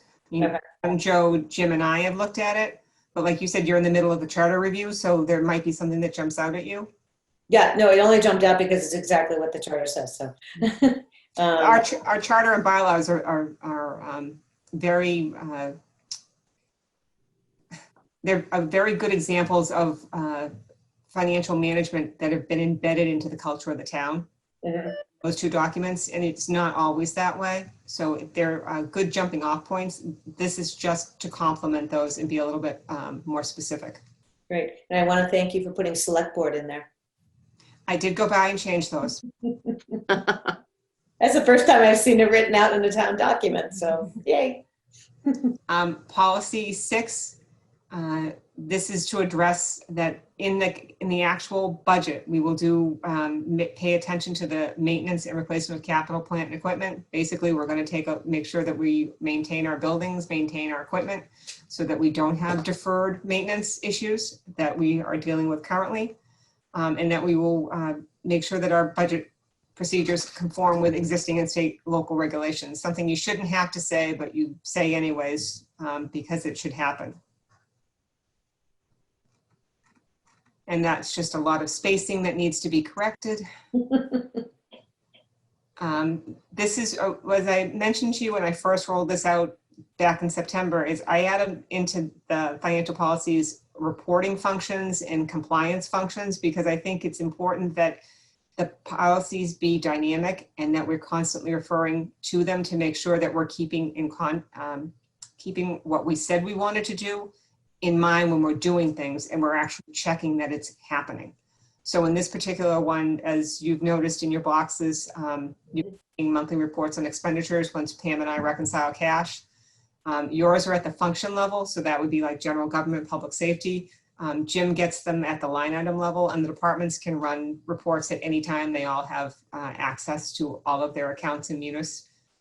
So to me, that's important that you need to know. So when you get your investment report every month, that also shows you that cash is reconciled between the town accountant and the treasurer collector, which is important. You should know that cash is reconciled. It shouldn't be a question, or you shouldn't find out after the fact that, oh, by the way, we've been holding a variance of X amount of dollars forever. So that's, to me, is things that the type of reporting that needs to go back just for someone else to look at and know it's there. You may not want to look at it every month. That's up to you. But it's something that needs to be included from my point of view. I appreciate seeing those. Thank you. And that's the complete budget discussion. So we didn't do too bad. We knocked it out in about 20 minutes. Very good. It's Yes. good. All right. Madam Chair, I have a question. Yes, please. Nancy and Jim, in that last policy you talk about, oh, here we go. Budget Policy 7 provides a tool for Scituate and the public to monitor expenditures. Do we have any thoughts about how and what the frequency would be to put those same types of reports, potentially out there for the public to access on our website, or, what form of this could we morph into providing the public with information that is, easily comprehensible, right? Because it can get crazy. Are you saying my reports are crazy? No, I just, if we feel that that's adequate to put out on the website, I'm all for it. But what, have we thought about that? I haven't, but that gets down to the fact that we can develop some different reports, like one-page summaries, Mm-hmm. or a snapshot, like an I mean, I think it would be great. Yeah. So hold on, I could get control of my mouse again. Get the cat. Oh, if only I had the cat, we'd all be happy. It's a great suggestion. Cool. I thought that permit eyes thing, actually, that we talked about earlier today, had some sort of report functionality in it. I don't know if Mike covered it, but I think that's actually, it might be. It doesn't tie into the financial management system, Yeah. but it does have functionality for the public to query. All right. Great. Stop sharing my screen if I can figure it out. So, oh, thank you. Oh, now you're a nice big person again. Okay, well done, Nancy. So we got our first bite. Any other questions or comments on that section? Nope. No, All right. just Tony thank you, didn't shake Nancy. his head. Good job, Nancy. Thank you. Thank you. Look forward to the next bite. Yes, we'll just keep going, keep chugging away. We'll do it earlier in the evening. I know. Yeah, we're gonna have to do that. Going into budget season, good luck with that. Okay, so now we are moving on to new business. We are to discuss, vote the 2021 annual town meeting date to the best of our ability, I will add, given who knows. I have completely lost that page. Okay, 255. thank you. I'm sorry, are we going to vote on this first section of the financial policies or no? No, I think we need to take it in totality. Okay, just want to make sure. Thank you, Lorraine. She has some Wait, what'd you edits say, anyway. 255? 255.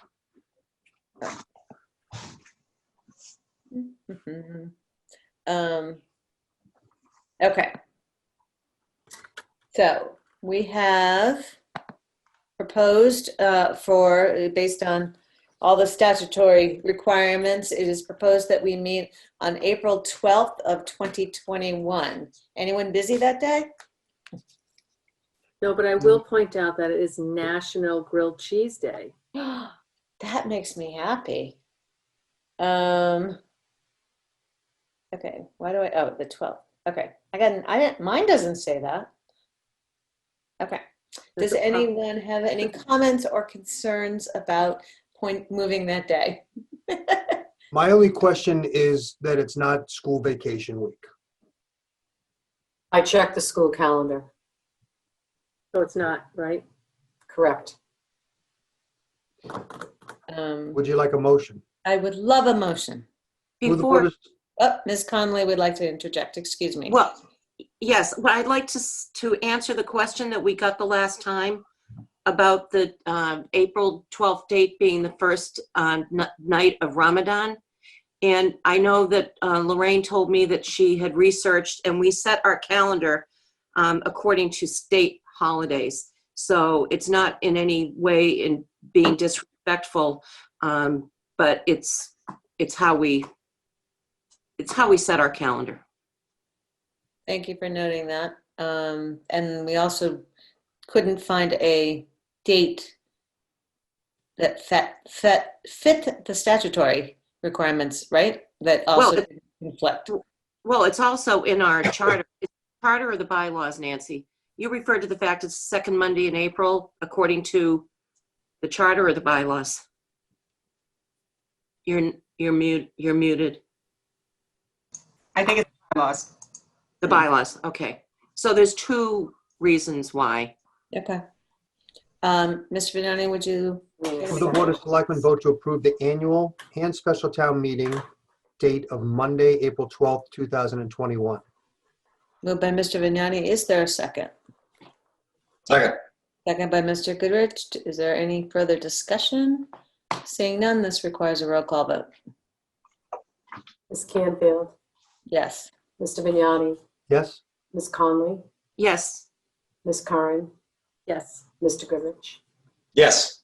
All right, motion passes. I hope that we can do it in a fashion that will be conducive. The next item is discuss and finalize 2021 Selectmen dates. That's on 256.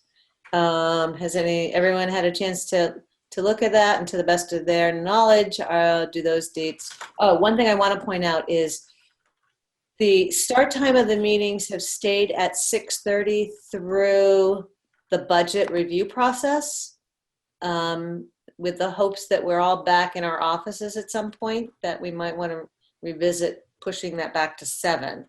Does anyone, knowing your demands on your time, think that works, or should we keep it at 6:30, or that was the logic behind the pushing it back to 7 after budget season? Thoughts?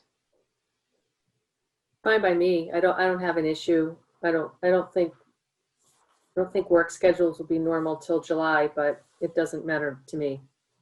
Yeah, I mean, I personally rather start earlier just in case, because I go brain dead at 10.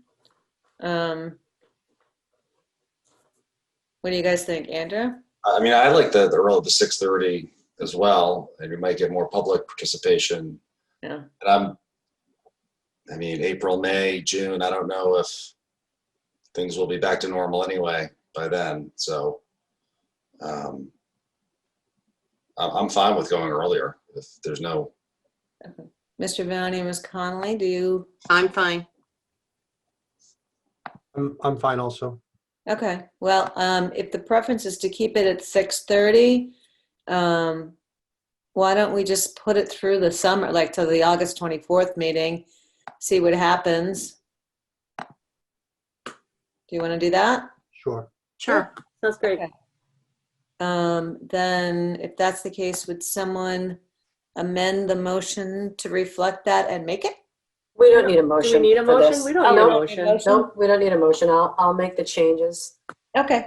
Effect after the August 24th meeting, I'll change it to a 7 o'clock start time. Okay, thank you, Lane. Oh yeah, it does say discuss it and finalize. Groovy. Okay, now we get to go to our discuss and vote the appointments. We do have, did everyone pick up there? We have suggested motions. Cultural Council, we had openings. We had 2 applicants, but only one has been interviewed. But we have 2 openings. Well, it can go up to 22 members, right? Yeah, I mean, it can be, yeah, exactly. It can be up to 22 members. So is there a motion? Sure. Move to appoint Brenda O'Brien to the Cultural Council for a term of 3 years or until a successor is named and completion of the Conflict of Interest Law online training program is completed within 30 days. Motion by Ms. Kern. Is there a second? Second by Mr. Vignani. Is there further discussion? Seeing none, this requires a roll call vote. Do we want to do them all and do one? Can we, I think we can do that, Jim. Is there any reason we couldn't just make all the motions? if we agree. As long as the terms are all the same and you don't confuse Lorraine too much, she's got to keep up, but you can do them all at once, yeah. The terms are not all the same. All right, we can just do roll call. Let's just go down. Yeah, we'll just do roll call. Okay. So motion is made and It's, seconded. yeah, it's fine with me actually to do one roll call vote for all these motions. It's Okay. totally fine. All right, then the next is for beautification. We have 4 openings. We interviewed Heidi and Leslie this evening. Would someone like to make a motion? Move to appoint Heidi Kimball and Leslie Powers to the Beautification Commission for a term of 3 years or until a successor is named and completion of the Conflict of Interest Law online training program is completed within 30 days. Moved by Mr. Vignani. Is there a second? Second by Ms. Curran. Sorry. Seeing no further discussion, we will move on to Council on Aging. I did get feedback from their chair that they were excited about these 2 applicants. I'm sorry, Karen, before you do that, do you want to reappoint Mary Tenaro to the Beautification Commission and finish that off?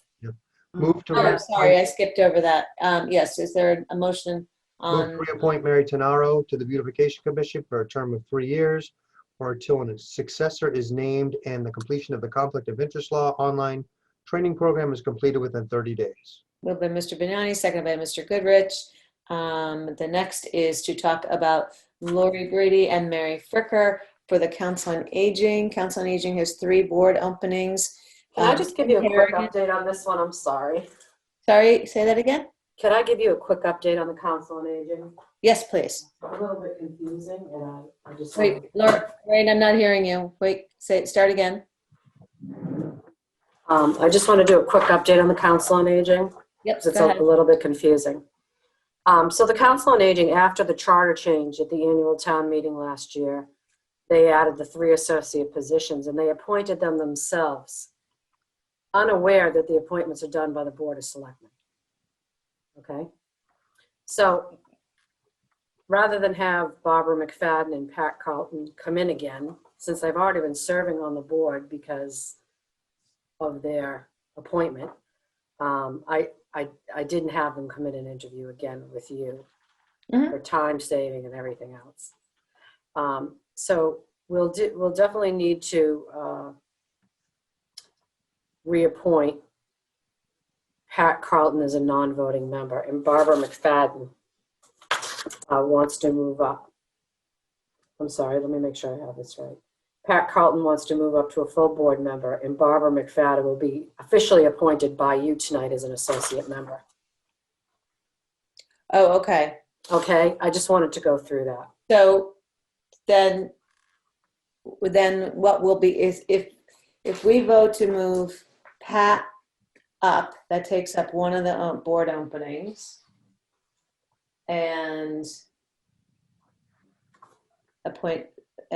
So that means then there's only 2 board openings. And you had Lori Brady and Marie Fricker. Okay, and Barbara does not want to move up? I spoke with Linda Hayes. Yep. And they have agreed that she would remain as a associate non-voting member. Okay, so, all right, so the motions that you have drafted reflect all of that? Yes. Okay. It was just a little confusing and I felt it needed an explanation. Yeah, no, I appreciate that. I would have been confused when we got to the next one. Okay, does the board have any questions about that? Then would someone like to make a motion on appointing? Move to appoint Lori Brady and Marie Fricker to the Council on Aging for a term of 3 years or until a successor is named and completion of the Conflict of Interest Law online training program is completed within 30 days. Moved by Ms. Curran. Is there a second? Second. Second by Ms. Connolly. We'll move on to the reappointments. Someone like to make a motion? And I have to tell you, they're both awesome. John thought about leaving, but he didn't want to leave the senior center construction in the middle of that. I'm glad he's staying. Yeah. Move to reappoint Caitlin Coyle and John Miller to the Council of Aging for a term of 3 years or until a successor is named and completion of the Conflict of Interest Law online training program is completed within 30 days. Moved by Ms. Curran, seconded by? Second. Ms. Connolly. No further discussion. We'll move on to Pat Carlton, who has really jumped in with both feet. So I recommend that myself. Is there a motion? In just a moment, but she's being moved to be a full member, right? Or an associate Correct. member? Full member. Okay, that's what I thought. Okay. It's in the motion. No, it says associate Can member. That's From why an I'm asking. associate member. Yeah. Sorry, Andrew, what? Yeah, no, it says from an associate member to full member. Oh, to We a full didn't member. I actually- see it. We didn't appoint her as an associate, so wouldn't we just be appointing her as a member? Technically? And that's just Well, let's semantics. just do it. We're splitting hairs. Okay. Move to appoint Patricia Carlton to a full member on the Council of Aging for a term of 3 years or until a successor is named and completion of the Conflict of Interest Law online training program is completed within 30 days. Moved by Ms. Curran. Is there a second? Mr. Goodrich. Then we have a motion for Ms. McFadden. Move to appoint Barbara McFadden as an associate member to the Council on Aging for a term of 3 years or until a successor is named and completion of the Conflict of Interest Law online training program is completed within 30 days. Moved by Mr. Goodrich, seconded by Mr. Vignani. Thank you very much. Now we're on to Beach Commission. Mr. O'Brien would like to remain. Is there a motion for reappointing?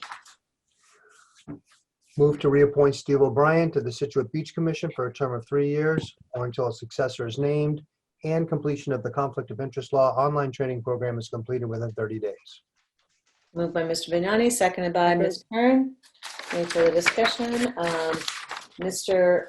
McLean, okay, so that's why I was confused, because we interviewed him for zoning board, is it zoning board? I'm sorry.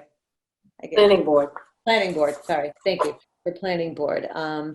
Are you comfortable with that interview and his application to also serve on the Veterans Services? Or would you like to discuss that with him directly? I mean, I'm fine. Allowed? Because planning's a major board. Can you be on more than one? Yeah, advisory is the only one that you can't be on 2 boards. He's a planning board alternate. He's the alternate, but yeah, no, the bylaws, I don't have them in front of me. I don't think there's a prohibition on serving. It's my understanding it's just advisory. Well, we can't. Well, Right, It's an we can't election. find ourselves, except as liaison. All right, would somebody like to make a motion? Well, did someone recommend Mr. McLean? He volunteered. He Has he talked volunteered. again? And he Has- submitted an application. Which, to be honest with you, I didn't have it in my book. It just might have not gone. And there's no planning board section in this book. So I guess That's my because question. they're elected. because they're elected. Right, I understand. But I don't have any background on him. I don't recall that we asked him questions about the Veterans Advisory Council. If someone from the I would postpone this just to make sure that, someone has talked to him about the Veterans Council. Yeah. And Stuart has. All right, Stuart has met with them several times. Okay, I was unaware of that. Oh, all right. I wouldn't, I would agree that I would rather have time to either speak to Mr. McLean or to speak to the members of the council, because we did not ask him about this. What do you? Let's postpone that. Okay, so we will table that. Lorraine, let's look at the agenda tomorrow and figure out how to move forward with that. Is there a motion for Ms. Stewart? Move to reappoint Kim Stewart to the Veteran Service Advisory Council for a term of 3 years or until a successor is named and completion of the Conflict of Interest online training program is completed within 30 days. Moved by Mr. Vignani, seconded by Ms. Curran. With no further discussion, we will move on to the Widows Walk Committee. So, problem with that is we have 3 applicants, 2 of whom did not attend tonight to be interviewed. We have 2 openings. Would we like to consider Mr. Pasco, or do we want to wait and reach out and see if the others are still available or interested? Lauren, do you have any knowledge of why they were not able to come? They did not inform me they were not coming. They've submitted their applications many, many months ago. Mhm. And the interviews have been pushed out a couple times for this committee. Mhm. So, they may have just lost track. I'm happy to give them a call and reschedule them if they're still interested. Yeah, that's my bad on that. Yeah, and the other question I had is when we did this last appointment, weren't there like 10 people that wanted to be on the committee that we just couldn't see? There were a That was lot. when the committee first started, yes. Yeah. Oh, that was the inception. That was a couple of years ago, yes. All right. I think we should So- postpone until we have an opportunity to speak to the other two, since there are 3 of them and there are only 2 spots. I agree, and it is absolutely my fault that I kept pushing them off because other things we were whack-a-moling the schedule. Okay, Lauren, if you wouldn't mind reaching out and just seeing if they're still interested, and apologize. Happy to do it. Happy to do it. Again. Okay. We still have 4 people to renew. Yep, I'll move to reappoint James Forsgod, Susan DeCoste, Mark Bissell, and Mark Joyce to the Widows Walk Committee for a term of 2 years or until a successor is named and completion of the Conflict of Interest Law online training program is completed within 30 days. Moved by Ms. Kern, is there a second? Second, just a question, is the 2-year correct? Yes. Okay. I think a lot done in 2 years. So we move by Ms. Kern, second by Mr. Vignani. There's a final reappointment. Would someone like to make a motion? Move to reappoint Lisa Bertalo, Kathleen Cerruti, William Chapman, James Fessenden, Scott Greenbaum, Gerald Kelly, and Lisa Scanlon to the Community Choice Aggregation Committee for, sorry, I can't see it very well, for a term of 1 year until successor is named and completion of the Conflict of Interest online training program is completed within 30 days. Moved by Mr. Vignani, is there a second? Second. Second by Ms. Connolly. That completes the motions and the seconds for appointments and renewals that we are prepared to do. So we will do one roll call vote for all of the above, unless there's objections. Ms. Canfield? Yes. Mr. Vignani? Yes? Ms. Conley? Yes. Ms. Curran? Yes. Mr. Goodrich? Yes. Then we are complete with our advisory appointments. Thank you so much. Then I guess it's to other business. Does anyone have a liaison report? Since we haven't seen each other in one whole day. Yes, Ms. Connolly. Yes, I actually have good news from the Community Preservation Committee.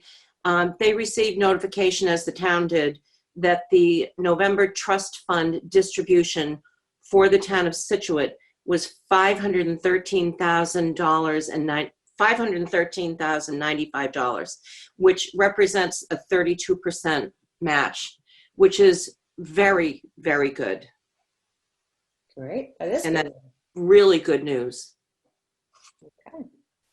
And that's all I have to say.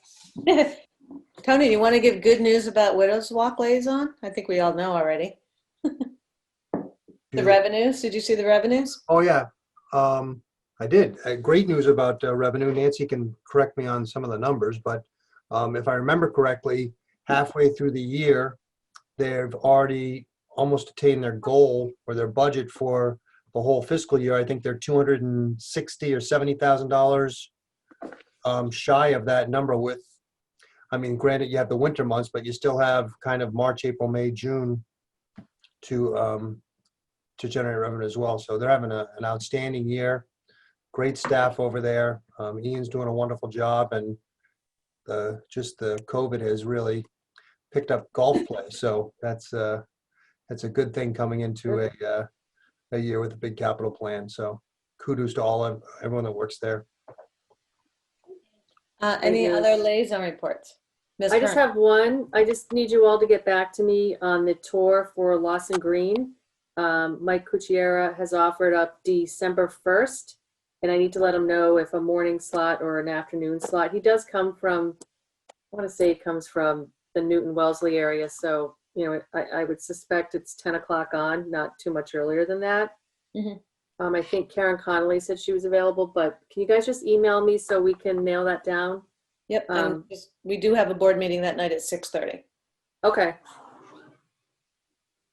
I'm in. You tell me Okay. anytime for you. Okay. Any other liaison reports?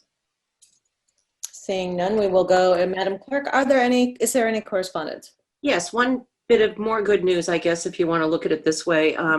The Plymouth County Cares sent us the disbursement list, and Scituate, as of November 5th, had received, this is in teeny tiny type, $1,169,150.08, which is the second highest amount received. We only are below Brockton, which is, as we all know, a city. So we've actually surpassed Marshfield in the amount of money that we've received. So I think that is due to our town management being very aggressive about applying for grant money and getting the grant money. So I think that is, it's unfortunate we have to say that we're getting money because there's a pandemic, but the good news is that, you know, we're getting reimbursed. So thank you to Jim and Nancy and everyone in town. And that's all I've got. Great. Great news. Okay, then we will go on to approval of meeting minutes. Would somebody like to make a motion? Move to accept the meeting minutes for the Board of Selectmen meetings held on November 3rd, 2020 and November 12th, 2020. Moved by Ms. Curran. Is there a second? Second by Mr. Vignani. Is there any further conversation? Seeing none, we will do a roll call vote. Ms. Canfield, Yes. Mr. Vignani, Yes? Ms. Conley, Yes. Ms. Curran, Yes. Mr. Goodrich. Yes. We unanimously approval. Before we adjourn, I will remind. Sorry, We you have have one more set of minutes. We have one more. Oh, I'm so Chairman? sorry. I don't have the. Chairperson, sorry, Madam Chair. Move to accept and not release the executive session minutes for the Board of Selectmen meeting held on November 3rd, 2020, since the matter discussed is still pending at this time. Moved by Ms. Curran, seconded by Second. Ms. Connolly. Any further discussion? Seeing none, roll call vote. Ms. Canfield, Yes. Mr. Vignani, Yes? Ms. Conley, Yes. Ms. Curran, Yes. Mr. Goodrich. Yes. Great. Now we can move on. Before we move on to adjournment, I'll remind the board that at least 2, maybe 3 of our participants tonight reminded us that we need to go in tomorrow to sign contracts. So please try to make time to go do that and get that done tomorrow at some point. Now, if someone would like to make a motion for adjournment, I would accept that. Move to adjourn? Any second? Second. Second by Ms. Karen. Any further discussion? Seeing none, roll call vote. Ms. Canfield, Yes. Mr. Vignani, Yes? Ms. Conley, Yes. Ms. Curran, Yes. and Mr. Goodrich. Yes. We are adjourned. Thank you, board. Thank you for coming 2 nights out in a row. Hope to not see you soon for a while.